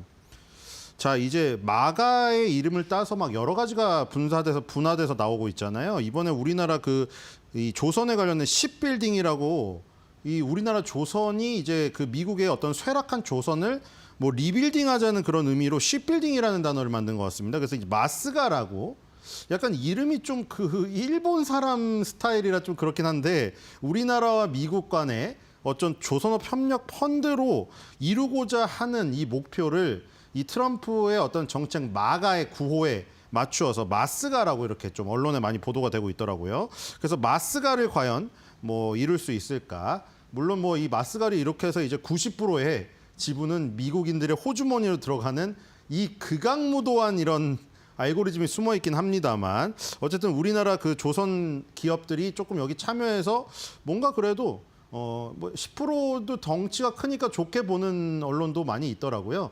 그러니까 90대 10이어서 비율로 보면 9대 1이라 너무 극악무도한데, 그 1이 워낙에 전체 덩치가 크니까 10%만 해도 뭐 굉장히 크다 뭐 이렇게 하는데 참 뭐 씁쓸하긴 합니다. 근데 어쩔 수가 없죠. 앞에서 유럽하고 미국이 만약에 조금, 유럽하고 일본이죠. 유럽하고 일본이 조금 그 막 자기네 정치판에서 얘기한 대로 조금 더 강경하게 나갔으면 우리나라도 좀 그랬는데, 좀 그렇죠. 앞에서 EU랑 일본이 갑자기 고개를 팍 수그려 버렸는데 우리나라 딱 뻣뻣하게 서가지고 미국한테 강경하게 대응하면 어떻게 되겠어요. 딱 너무 비교가 돼버리니까 이게 지금 어쩔 수 없는 상황이죠. 그렇죠? EU랑 일본이 그냥 픽픽 쓰러져 버렸습니다. 그러니까 뭐 우리나라 어쩔 수가 없죠. 이건 지금 불가항력입니다. 그렇죠? 어쩔 수가 없고요. 어떤 정권이 들어왔어도 어쩔 수가 없는 상황입니다. 이거. 그렇죠? 어쩔 수가 없고요. 어쨌든 여기서 얻어낼 거를 최대한 얻어낼 수밖에 없겠죠. 자, 그리고 미국 증시는 AI 선도 주식들이 호실적이 나왔습니다. 그래서 이제 뭐 매그니피센트 7에 속해 있는 종목들이 다 좋았어요. 그래가지고 뭐 마이크로소프트는 지금 예전에 원래 윈텔의 시대라고, 윈도우를 만든 마이크로소프트랑 인텔 CPU의 조합이라고 해서, 우리가 인텔의 CPU가 탑재된 컴퓨터를 사면 마이크로소프트에 윈도우가 깔려 있었잖아요. 어떤 컴퓨터를 사도 대부분 그랬고, 그렇죠?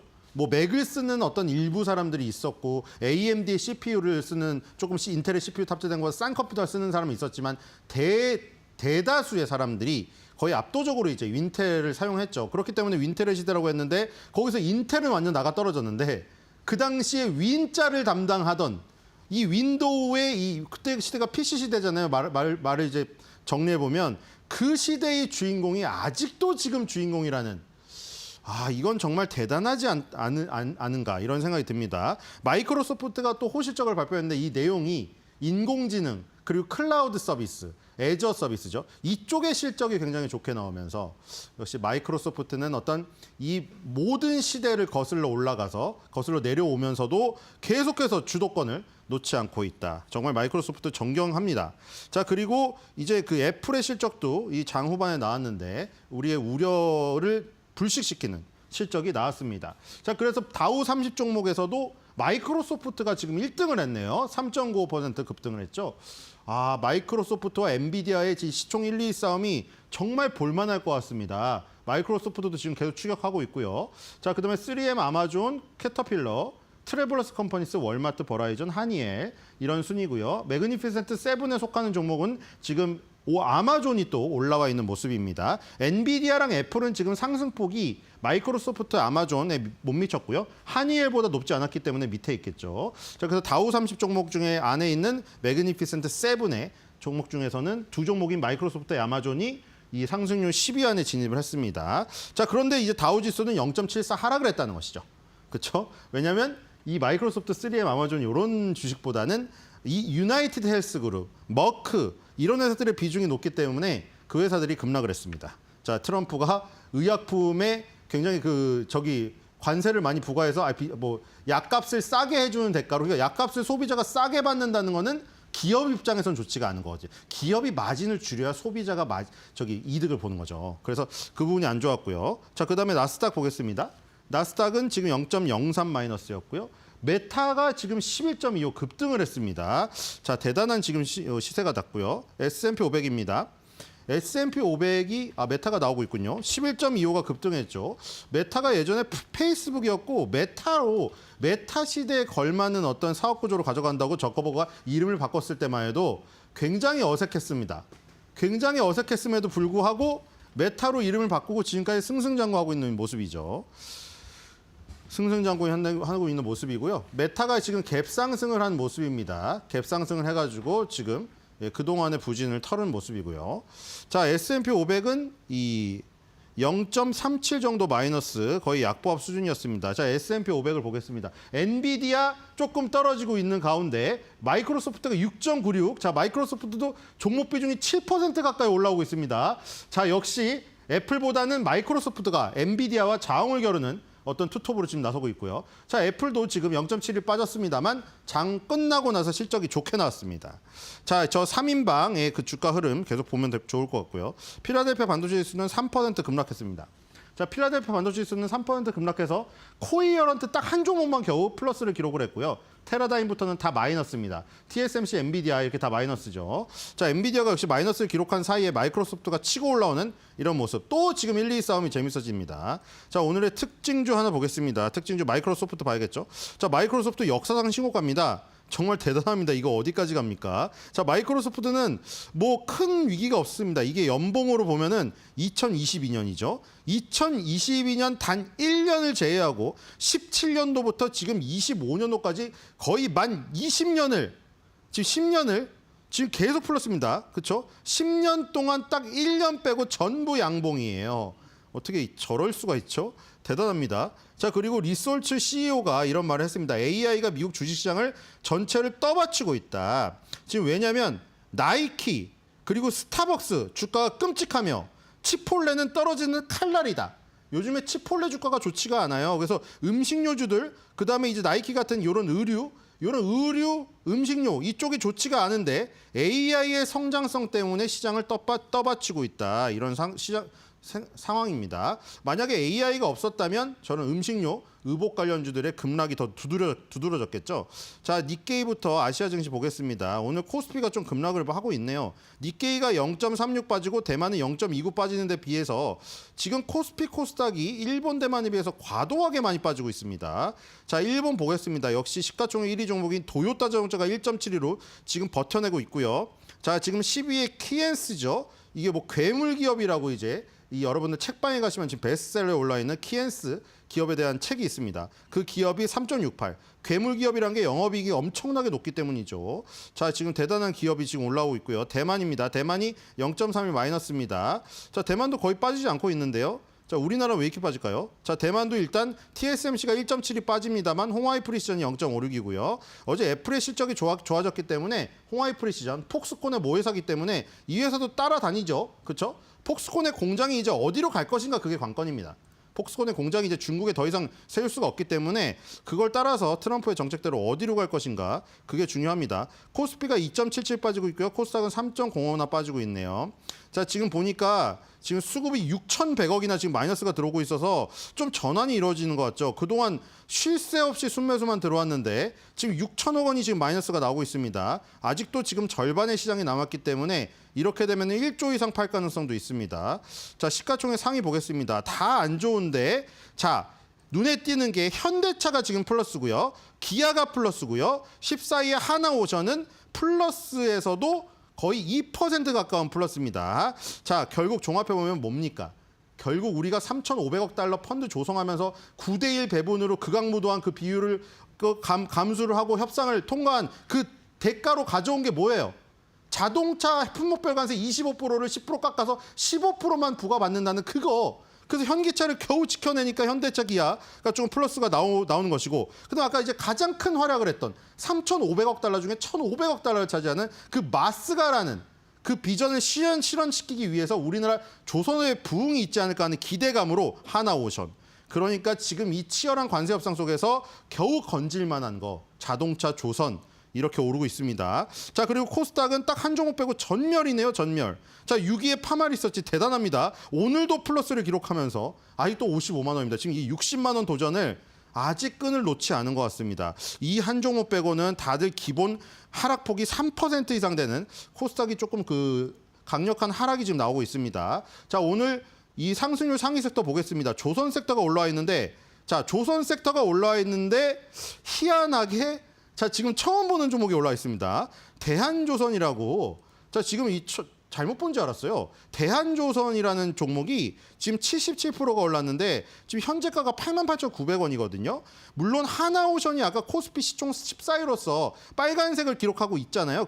있지만 나머지 삼성중공업, HD현대중공업, HD한국조선해양, HD현대미포 이렇게 우리나라 주력 조선사들은 지금 전부 다 마이너스를 기록하고 있거든요. 그리고 HD현대미포는 무려 7% 급락을 하고 있습니다. 그럼에도 불구하고 조선 섹터가 지금 상승률 1위에 오른 거는 대한조선이라는 신규 상장주가 지금 80% 가까이 오르고 있기 때문입니다. 물론 장중에는 더 많이 올랐어요. 장중에는 97,000원을 찍기도 했었거든요. 지금 그 97,000원에 비하면 조금 많이 밀려있는 모습이고요. 지금 대한조선이라는 이 회사가 어떻게 하필 이 시점에, 이거 사실 맘대로 할 수 없는 거거든요. 예를 들어서 기업이 자기가 최대한 좋을 때 하고 싶잖아요. 그러니까 만약에 옛날에 YG 같은 경우도 그랬습니다. 이 양 사장님이 YG를 상장시키려고 할 때 우리나라 주식시장이 너무 안 좋았어요. 코스닥 시장이. 근데 코스닥 시장이 그렇게 안 좋은데 상장을 시키면 제 몸값을 못 받거든요. 그 반대로 말해서 주식시장이 너무 화랑이에요. 그럼 내가 조금 모자란 기업이라고 하더라도, 모자란 기업이라는 게 이제 겨우겨우 통과를 해가지고 턱걸이로 이제 대비를 하려는 이 시장의 이 기업이라고 하더라도 시장이 너무 좋으면 기본 대가보다 더 많이 받아요, 리턴을. 그래서 YG가 한번 밀었다가 시장이 조금 풀리고 상장한 적이 있었거든요. 근데 지금 예를 들어서 대한조선이 만약에 밀었다고 한들 이 마스가라는 게 나오면서 조선협력펀드가 선정이 되고 마침 그 다음날 맞춰서 상장한다? 이거는 못해요. 이렇게 거래소나 코스닥위원회에서 그렇게 편의를 봐주지 않습니다. 누가 그러면 편의 한번 봐주면은 너도 나도 다 시장 좋을 때 상장하려고 지금 안 좋으니까 미룰게요. 그러다가 지금 우리 딱 호재 나오고 상장하면 그러면 개인 투자자한테 혼란이나 피해를 줄 수가 있잖아요. 그러니까 이거는 운이 정말 좋은 겁니다.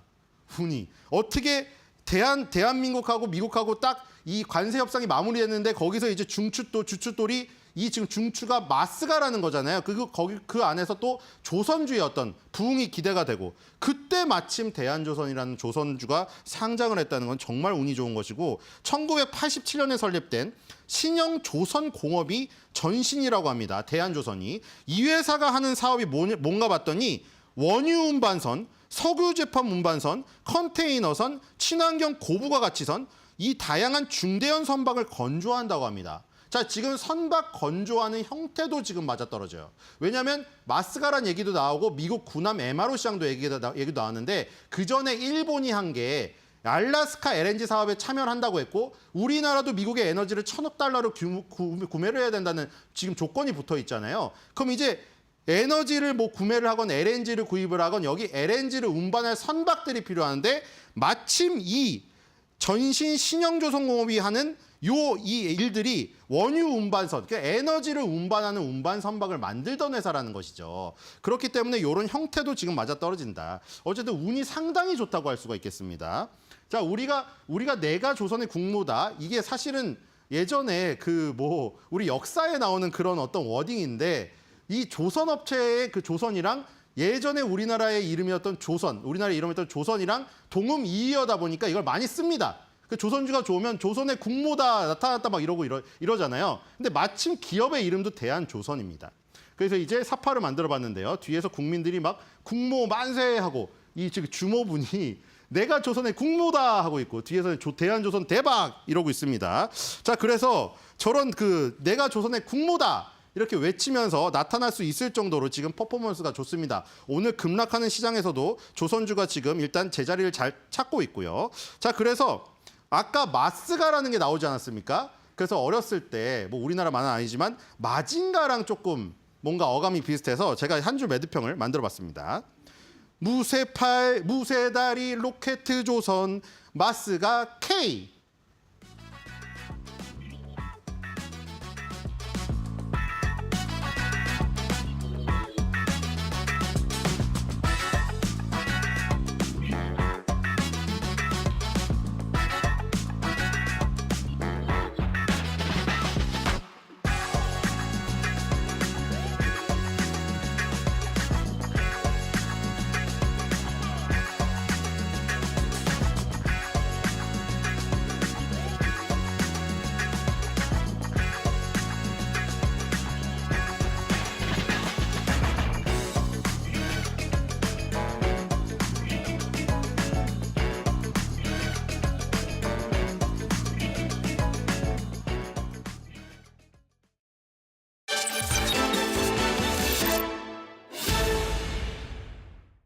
경제8단체는 31일 대한상공회의소에서 위기의 한국경제 진단 세미나를 개최했습니다. 이 자리에서 박일준 대한상의 상금 부회장은 한미 관세 협상 타결과 관련해 15% 관세 자체도 여전히 큰 부담이라며 자동차와 같은 주요 산업의 경쟁력 약화가 우려된다고 강조했습니다. 현장 영상 보시겠습니다. 우리 기업이 이 평균 영업이익률이 제조업 평균 영업이익률이 한 5% 내외인 점을 감안하면 15% 관세 자체도 절대 수준에서 보면 여전히 큰 부담이고 또 자동차와 같은 주요 산업의 수출 경쟁력 약화도 우려됩니다.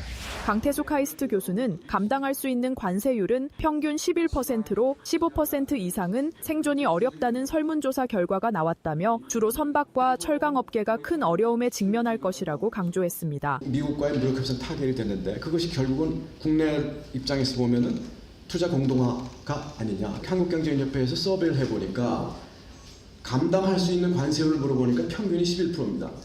그리고 15% 이상이면은 생존이 어렵다. 이런 설문조사가 나왔습니다. 여기 보시면 이제 주로 선박 철강이 어렵다고 그러고요. 굉장히 어려운 상황입니다. 그런데 이제 15%가 됐으니까 기업들이 여기에 맞춰야 되는 상황 같습니다. 한미 상호관세 협상은 타결되었지만 앞으로 주요 산업과 기업의 경쟁력 약화를 막기 위한 정책과 제도적 지원 방안을 마련해 추진해야 할 것으로 보입니다.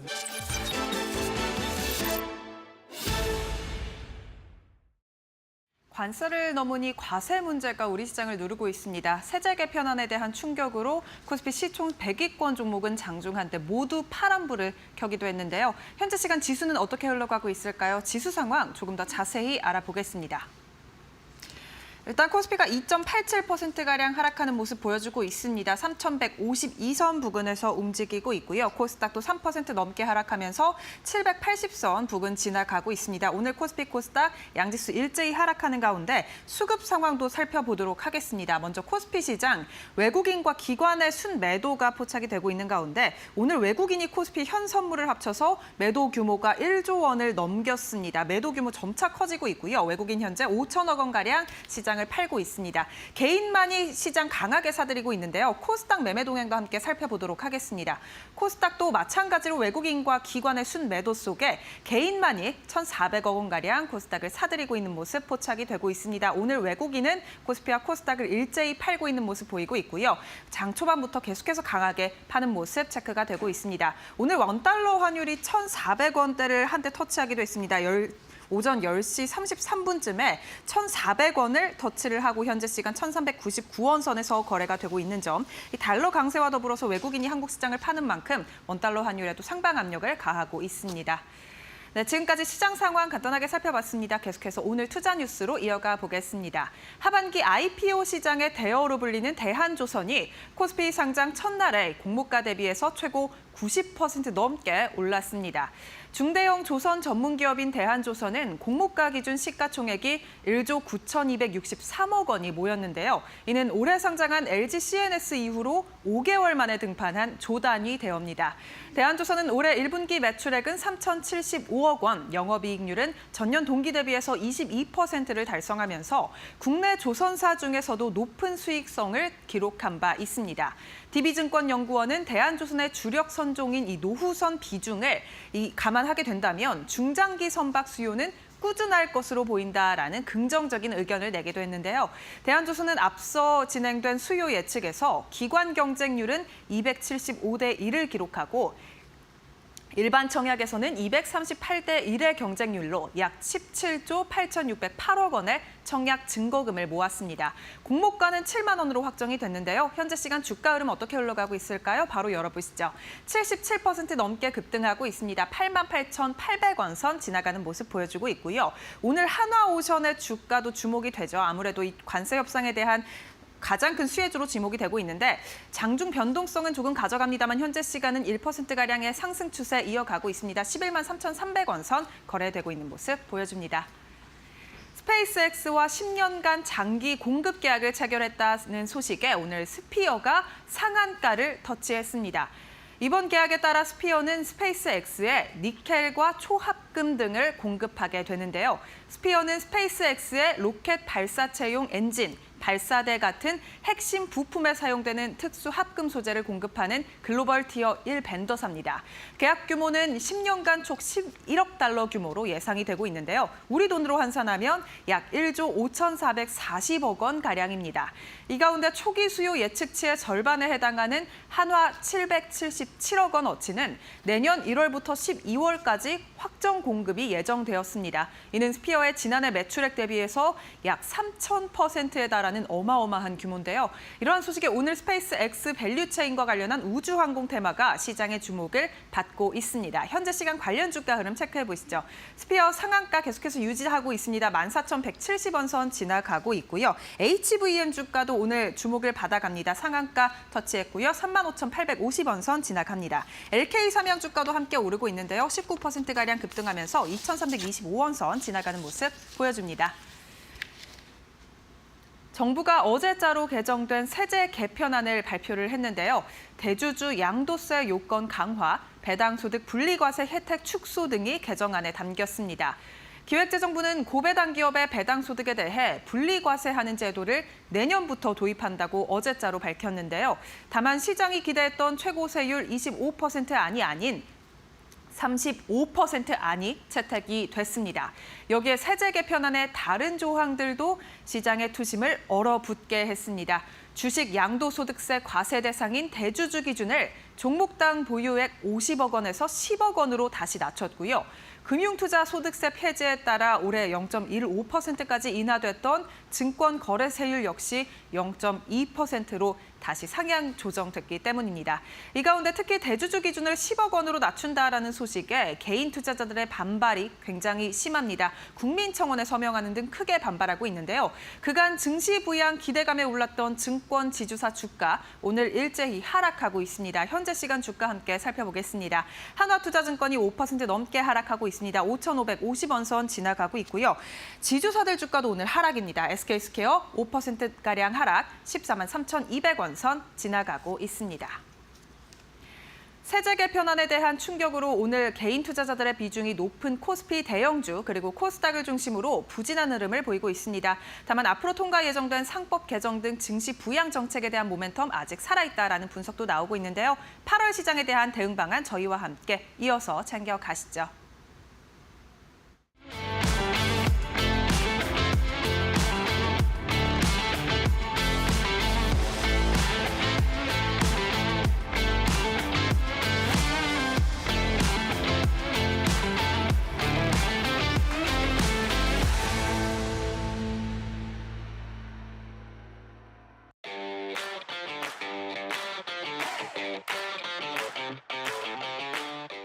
코스피 5천을 반드시 이뤄내자.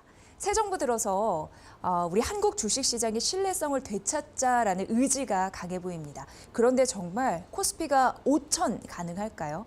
현명한 투자 전략을 오늘 여러분께 전해드리도록 하겠습니다. 우리 이 시간은 이채원 라이프자산운용 이사회 의장 모셨습니다. 의장님 어서 오세요. 네, 안녕하세요. 네, 반갑습니다. 예. 굉장히 중요한 시기에 오늘 나와주셔서 진심으로 감사드리고요. 별 말씀을요. 항상 이렇게 든든합니다. 제가 가장 먼저 드리고 싶었던 질문은 바로 이건데 예. 정말 우리 코스피가 5천 가능한가? 예. 이게 현실적인 숫자인가 예. 궁금한데 어떻게 보십니까? 예, 의외로 이게 가능성은 있어 보이고요. 예. 그 5천이라는 게 어디서 나왔을까 이제 고민을 해보면 좀 시뮬레이션을 해보면 코리아 디스카운트가 해소되면 뭐 주가가 2배 올라간다, 5천 이런 걸 수도 있고 주가가 오르기 전에 2,500포인트였잖아요. 네. 이전 2,500포인트였을 때 우리가 밸류에이션을 할 때 일드갭 밸류에이션 모델이라는 게 있는데요. 이게 좀 어려운 얘기긴 한데 네. 이게 뭐냐면 각각 자산마다 이익률이라는 게 있어요. 뭐 부동산 같은 경우도 월세로 이제 월세율이 나오는 거고 네. 채권이나 이자율은 또 금리가 나오는 거잖아요. 그리고 주식도 이익률이 나오는데 주식은 시가총액으로 그 단기 순이익을 시가총액으로 나누면 이익률이 나옵니다. 네네. 그래서 채권의 이자율은 지금 2.5%인 거잖아요. 근데 코스피가 2,500포인트였을 때 우리나라에 있는 주식을 모두 다 사들이는 데 드는 비용이 약 2,000조 정도. 네. 시가총액이라고 하죠. 근데 2,000조를 가지고 우리나라의 기업이 1년에 돈을 얼마나 버느냐. 올해 예상이 한 220조 정도 되거든요. 네. 그러면 220조 나누기 이제 2,000조를 하시면 한 11% 정도가 나와요. 11%요. 예. 이게 우리나라 상장돼 있는 기업이 이익을 창출할 수 있는 힘이 11%였다는 거고 은행에 예금하면 2.5%. 네. 이 차이를 이제 일드 갭이라고 그래요. 그래서 갭이 너무 클 때 이제 주식을 투자하는 거고 갭이 줄어들면 뭐 오히려 주식을 팔고 채권에 투자하는 건데 2.5와 11%는 갭이 너무 벌어져 있잖아요. 네. 2,500포인트일 때. 근데 만약 주가가 2배 오르면 이 11%가 5.5%로 반으로 줄죠. 그 상황에서 보면 코스피 5천을 가면은 이제 주식의 일드는 이익 창출력은 5.5%. 네. 금리는 여전히 2.5라 그러면 여전히 채권의 2배의 수준입니다. 그래서 리스크 프리미엄 이론상 주식은 채권보다 위험하기 때문에 이익률이 높아야 돼요. 2배 정도. 채권이 2.5니까 주식은 5 정도는 돼야 되거든요. 그래서 5천이 가도 이제 어떻게 보면 좀 적정한 일드 갭이 예. 발생이 되는 거죠. 미국 같은 경우는 금리가 거의 4%까지 올랐잖아요. 예. 근데 미국의 주식의 PR은 25배에서 29배 사이이기 때문에 확실히 차이가 나네요. 미국은 예. 붙어버렸어요. 예. 갭이. 주식이 4%고 채권도 4% 붙어버렸는데 우리나라 같은 경우는 이게 아직 많이 벌어졌기 때문에 이론적으로 뭐 가능하다라고 말씀드릴 수 있고 또 하나 상대적으로 이제 비교할 때 우리가 이제 PR이라는 지표를 많이 쓰거든요. 예. 1대 역수가 PR인 건데 2,500포인트였을 때 우리나라의 주식은 PR이 약 8.9배로 전 세계에서 제일 낮은 수준이었던 거죠. 뭐 이머징이나 중국도 13배, 14배 정도. 유럽이 5, 6배, 일본도 이제 한 16배, 17배 이 정도 수준인데 만약 코스피가 5천을 가면 PR은 약 18.8배 정도가 되는 겁니다. 예. 예. 빨리 그렇기 왔으면 때문에 좋겠다는 생각이. 예. 그래서 5천까지 조금 무리일 수는 있는데 뭐 4,500 정도 피하려고 보면 이제 경쟁국가랑 비슷해지는 건데 물론 이제 전제 조건이 있습니다. 그래서 코리아 디스카운트를 해소하는 노력, 정부의 정책 의지가 계속 지속이 돼야 되고 또 기업들의 실적이 뒷받침되어 준다면 뭐 꿈은 아닌 것 같아요. 5,000포인트가. 사실 뭐 2천 중반 이때를 갔었을 때 그리고 지금 3천을 넘어섰잖아요. 예. 지금도 여전히 우리 한국 주식시장은 다른 주요국 증시 대비해서 예. 저평가받고 있는다라는 예. 얘기가 자연스럽게 나올 것 같아요. 그런 맞습니다. 데이터를 통해서면요. 예. 네. 예. 그래서 그런지 우리 정부, 그러니까 신정부 들어서 이제는 코리아 디스카운트 절대 방치할 수 없어. 이렇게 각오를 보이자마자 예. 신정부 출범한 이후에 그동안 3년 6개월 동안 못 갔던 3,000피를 한 달도 안 돼서 쫙 갔잖아요. 그렇습니다. 예. 그거는 어떻게 보면 굉장히 상징적인 의미였다라고 보여지긴 예. 하거든요. 예. 근데 그 상승 신호탄이 사실 상법 개정에 있었단 말이죠. 예. 굉장히 중요한 대목일 텐데 의장님께서는 예. 굉장히 오랜 시간 동안 자본시장에서 활동하셨잖아요. 어떻게 예. 느끼셨나요? 상법 개정은 이제 굉장히 큰 의미가 큰 거고요. 코리아 디스카운트의 이제 가장 큰 원인은 거버넌스 문제라고 보여집니다. 주주의 비례적 이익이 보호되고 있지 않다가 가장 큰 문제였고 1%의 주주는 1%만큼 또 10% 주주는 10%만큼 보호받고 혜택을 받아야 되는데 간혹 가다가 20, 30%를 가지고 있는 지배주주가 7, 80% 일반 주주의 이익을 각종 합병, 분할, 터널링 등을 통해서 편취하는 현상이 간혹 발생이 되기 때문에 예. 누가 안심하고 이제 한국 주식에 투자를 하겠느냐 이런 얘기들도 나오고 외국인들도 이제 기피 대상이 돼버리고 이런 현상 때문에 코리아 디스카운트가 오랜 기간 지속이 되어 왔는데 이제 상법이 개정되면서 이제 주주의 충실 의무가 이제 더하게 되는 거죠. 예. 그 상법 제 382조 3항입니다. 이사의 충실 의무인데 우리나라 현행 상법은 이사는 회사를 위해서 일한다고 돼 있는데 이번에 이제 개정이 되면서 이사는 회사를 위해서도 일하고 and 모든 주주를 위해서 공평하게 일한다 이렇게 네. 개정이 됐기 때문에 이제는 가장 큰 이제 코리아 디스카운트의 첫 번째 원인이 이제 해소된 거기 때문에 굉장히 고무적인 거라고 보여집니다. 네. 그 외에도 굉장히 중요한 그런 것들이 문턱을 넘으면서 1차 예. 상법 개정이 이루어졌었죠. 예. 그리고 이제 최근 더 센 상법이 예, 민주당 그렇습니다. 단독이긴 예. 하지만 예. 어쨌든 이제 통과가 됐습니다. 그게 예. 이제 집중 투표제와 감사위원 분리선출 분리선출. 확대에 예. 대한 안건이었었잖아요. 예. 어떻게 보셨는지요? 그리고 어떤 중요한 점이 있는지. 저 집중 투표제는 대주주의 권한을 좀 약화시키고 좀 소수 주주의 권한을 좀 높이는 측면이 있는 거고 네. 감사선임 이제 분리선출 확장하는 것도 마찬가지로 3%를 적용하기 때문에 대주주가 뭐 50%를 갖고 있어도 3%밖에 작동이 안 되는 네. 그런 좀 소수주주 권한 강화 이런 측면이 강하고요. 집중 투표제를 예를 들면은 최대 주주가 51%를 가지고 있고 그 외에 일반 주주가 49%를 가지고 있으면 51대 49인데 정작 이사 수는 이제 100대 0이 돼버리는. 그러니까 과반 독식이 되는 거죠. 승자 독식처럼. 뭐 대주주가 설사 70%를 가지고 있어도 30%를 가지고 있는 일반 주주들이 힘을 합치면 표를 몰아줄 수가 있어요. 한 명 이상한테. 그래서 집중 투표. 집중 투표. 네네. 한 명이라도 우리 아군이 생길 수 있기 때문에 예. 뭔가 이사회의 전문성도 강화될 수가 있고 뭐 견제 역할도 할 수 있는 그런 역할을 할 수 있기 때문에 집중 투표제는 굉장히 중요한 사안이고 정부의 이제 의지가 얼마나 강력하냐라는 걸 보여주는 네. 그런 작업이었던 것 같아요. 네. 의장님 어떻게 보세요? 어쨌든 1차 그리고 더 센 2차 이렇게 상법 예, 개정이 나오면서 상법 개정을 기준으로 전후에 한국 주식을 예. 얼마만큼 드라마틱하게 변화할 수 있는지 예. 그 가능성에 대해서 말씀을 해주신다면 시청자분들이 예. 좀 이해하기 쉬우실 것 같다는 생각 듭니다. 저 상법 개정 전과 상법 개정 후의 한국 주식은 전혀 다른 주식입니다. 조금 심하게 말씀드리면 상법 개정된 한국 주식은 일종의 거래 대상일 뿐이고 유가증권, 종이쪼가리, 심지어는 뭐 이렇게도 말할 수가 있는데 상법 개정된 후에 한국 시장은 비로소 이제 내재 가치가 생기는 거고 우리가 안심하고 장기 투자할 수 있는 그런 거래의 대상이 될 수 있는 겁니다. 진정한 이제 주권이 발생하기 때문에 이제는 뭔가 내재 가치를 보고 투자할 수 있는 그런 시대가 이제 도래하게 된 거죠. 그전에는 이제 주식을 투자할 때 오히려 이제 무슨 내러티브라든지 스토리, 테마를 보고 투자를 많이 했다면 이제는 뭔가 주식이 갖고 있는 내재 가치, 자산 가치라든지 수익 가치라든지 이런 쪽을 이제 봐야 되는 그런 시대가 왔기 때문에 이거는 정말 중요한 계기가 된 것 같아요. 상법 개정은.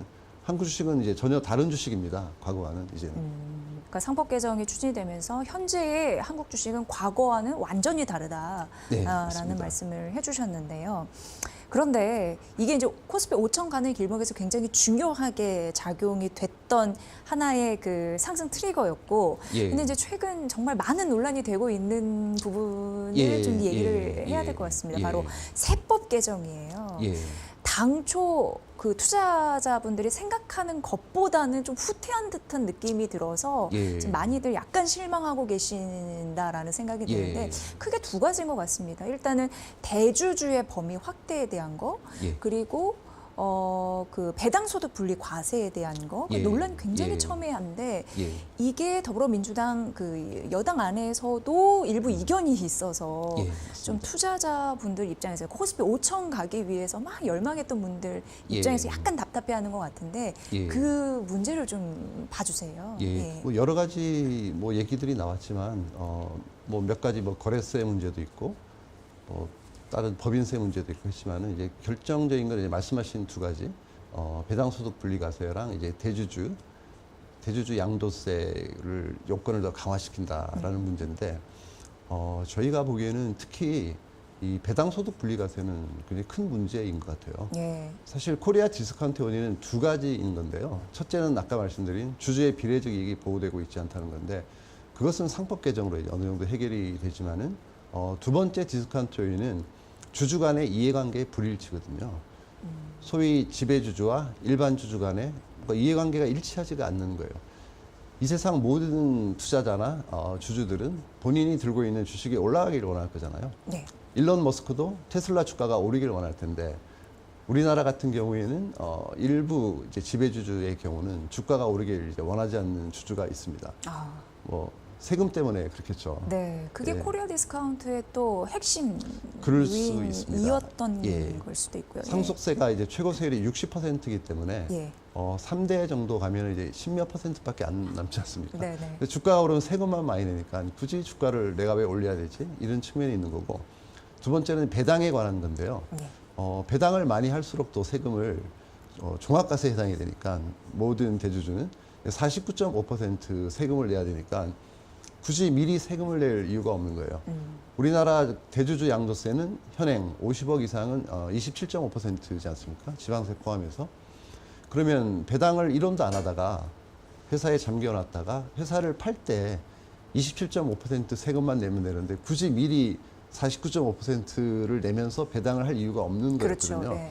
이게 심각한 좀 이해관계 불일치고 또 세율의 불일치가 벌어지는 건데 이 기가 막힌 해법을 제시한 게 이제 민주당의 이소영 의원께서 소득세법 개정안을 내놓으셨는데 그게 뭐냐면 2천만 원 이하는 지금과 똑같이 15.4% 배당세를 내고 3억 이하는 뭐 22% 세금을 내고 근데 3억이 넘는 이제 대주주 같은 경우에는 27.5% 세금을 내라. 그러면은 양도세의 27.5와 같아지거든요, 세율에. 세율의 불일치가 해결이 되고 어느 정도 지배주주가 배당을 많이 할 수 있는 동기부여를 준 거죠. 그래서 그러니까 앞서서 49.5%를 줄인 거죠. 49.5를 27.5로 줄였기 때문에 상당히 이제 동기부여가 많이 되고 그리고 조건을 달았잖아요. 배당 성향 35% 이상만 배당 소득을 분리과세 해주겠다.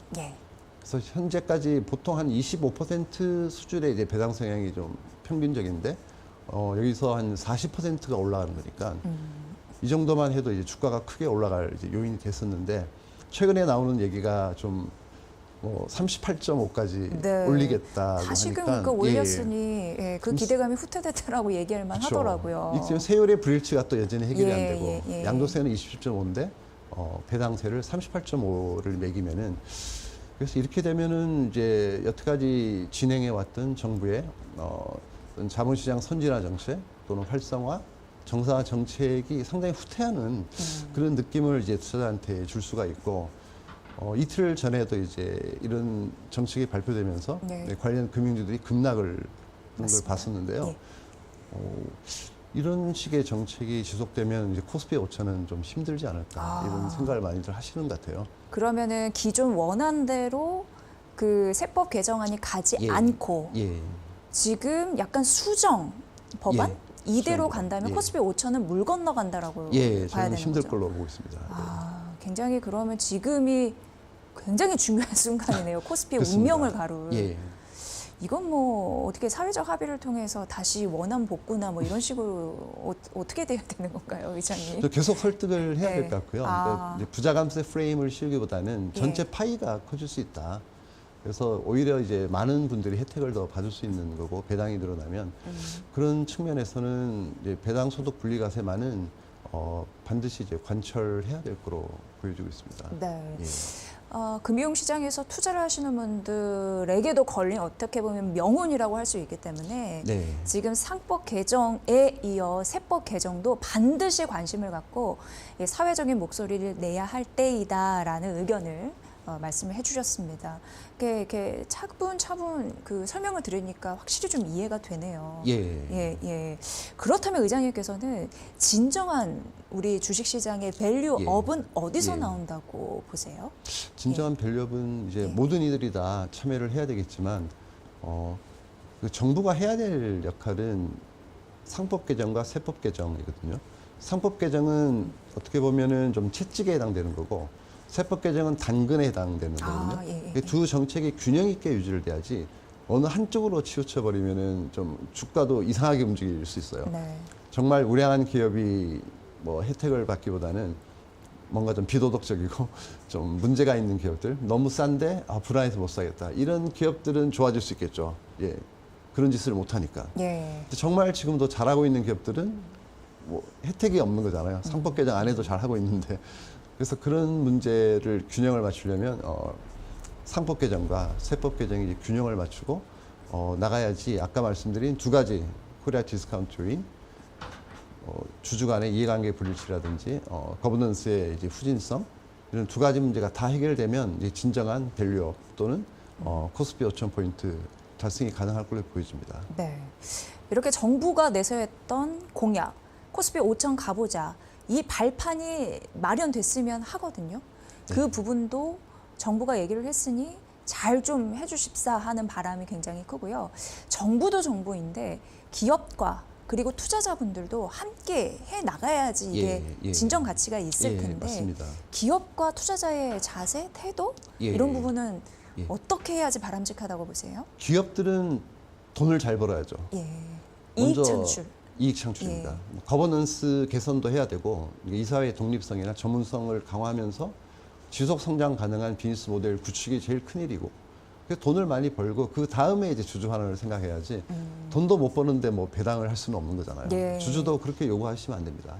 일반 투자자나 주주분들도 어떤 기업이 성장해야 되고 투자를 해야 되는데 자꾸 배당을 하라 그러고 자사주를 소거하라 그러면 안 되죠. 네. 일단은 좋은 비즈니스 모델을 갖추고 일단 돈을 많이 번 다음에 더 이상 투자할 데가 없을 때 배당을 할지 자사주를 소거할지 그런 문제를 이제 고민해야 됩니다. 투자자 입장에서도 뭔가 주식을 한 주만 들고 있어도 그 회사의 주인이라는 생각을 가지시고 뭔가 주인 의식을 가지고 회사에 많이 관심을 가지고 본인의 권한을 적극적으로 행사하셔야지 이게 진정한 이제 밸류업이 될 수 있다고 보여집니다. 네. 지금까지 코스피 3,200까지는 왔습니다. 앞으로 4,000 그리고 5,000 가는 길목에서 지금 이 순간 뭐 많은 것들을 앞두고 있어서 변동성은 있지만 투자자분들은 현명한 투자 전략에 대해서 고민이 참으로 많으세요. 예. 어떻게 좀 다가가야 되는지 궁금한데 이채원 회장님께서는 워낙 우리나라의 가치 투자의 대가이신 만큼 만약에 코리아 밸류업 가능한다면 우리 한국 시장이 가치주의 전성시대도 비로소 오지 않을까라는 기대도 자연스럽게 하게 되거든요. 그런 의미에서 전략을 좀 전해주신다면 뭐가 있을까요?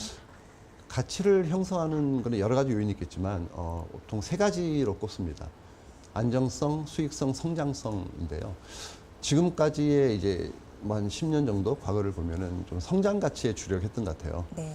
그 성장성이 높은 주식이 테마가 형성되면서 뭔가 내러티브 스토리에 관련된 뭐 테마주들이 많이 뭐 배터리주라든지 전력기기, 뭐 방산, 원자력 이런 식으로 형성이 되어 왔지 네, 않습니까? 네, 네. 근데 앞으로는 그것보다는 뭔가 자산 가치라든지 수익 가치, 좀 현실적인 부분, 우리가 뭐 쉽게 계산할 수 있는 그런 팩트에 근거한 그런 가치로 시장이 움직일 가능성이 큽니다. 왜냐하면 상법이 개정됐기 때문에 이제는 기업의 이제 내재 가치가 진정으로 생겼습니다. 그래서 우리는 내재 가치를 보고 투자하기가 쉬워졌어요. 그러니까 앞으로는 숫자를 보고 투자하시면 훨씬 좀 좋지 않을까. 그러니까 PER이 좀 낮은 기업이라든지, 예. PBR이 낮은 기업이라든지, 배당 수익률이 좀 높아질 가능성이 높은 기업들, 이렇게 숫자로 좀 확인 가능한 그런 쪽의 투자로 가면은 훨씬 좀 성과가 좋지 않을까 싶은 생각이 들죠. 네. 예전 같았으면 실적이 아무리 좋아도 못 가는 주식들이 좀 많았는데 맞습니다. 이제는 그런 흐름들이 좀 차츰차츰 좀 개선되었으면 좋겠다. 예.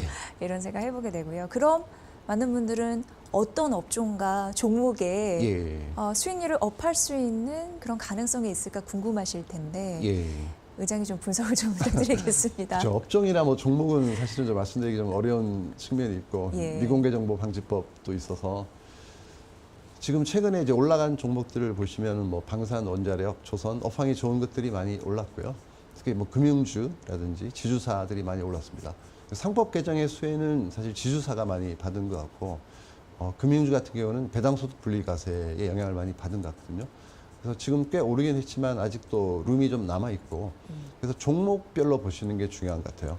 업종이 군을 이뤄서 올라가는 시대는 좀 끝난 것 같고 같은 업종에서도 이제 특정 종목은 올라가고 특정 종목은 주가가 떨어질 수도 있어요.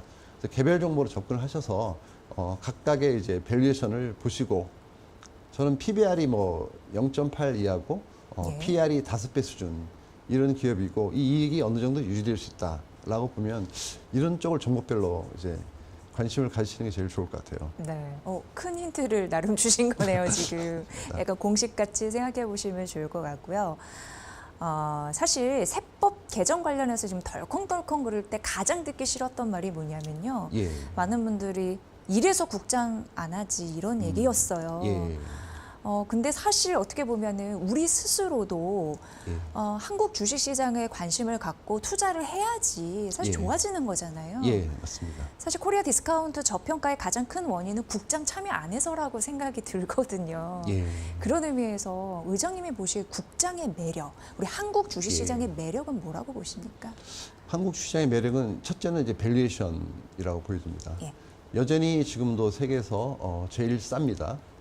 PR이 3,000포인트까지 왔는데도 지금 뭐 12배 정도, 원래는 8.9배 정도 있기 때문에 12배 수준이라서 중국이나 이머징보다 저평가되어 있습니다.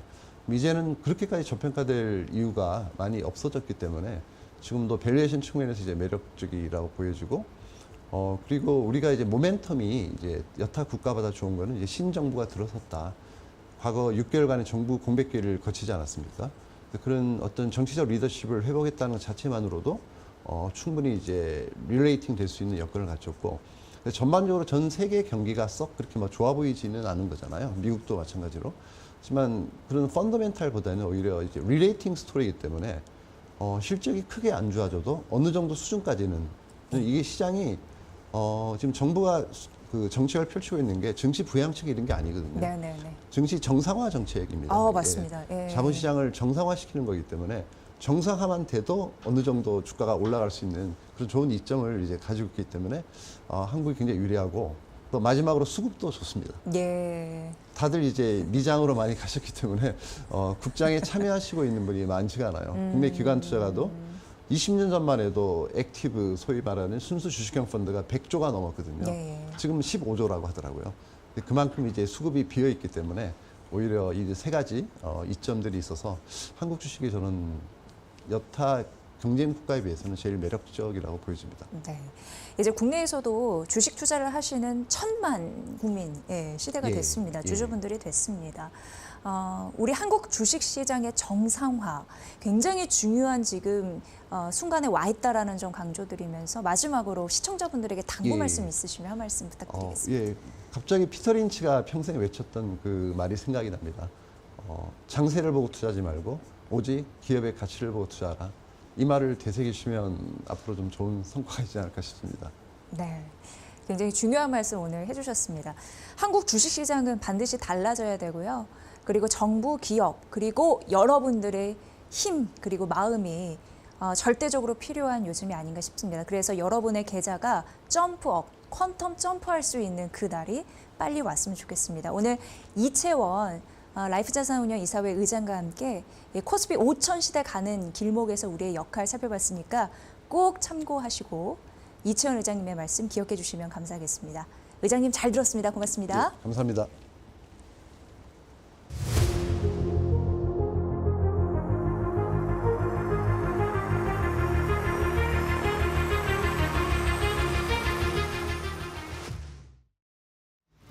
자, 마켓나우 2부 준비한 소식은 여기까지고요. 이번 주도 고생 많으셨습니다. 다음 주에 또 뵙도록 하겠습니다. 고맙습니다.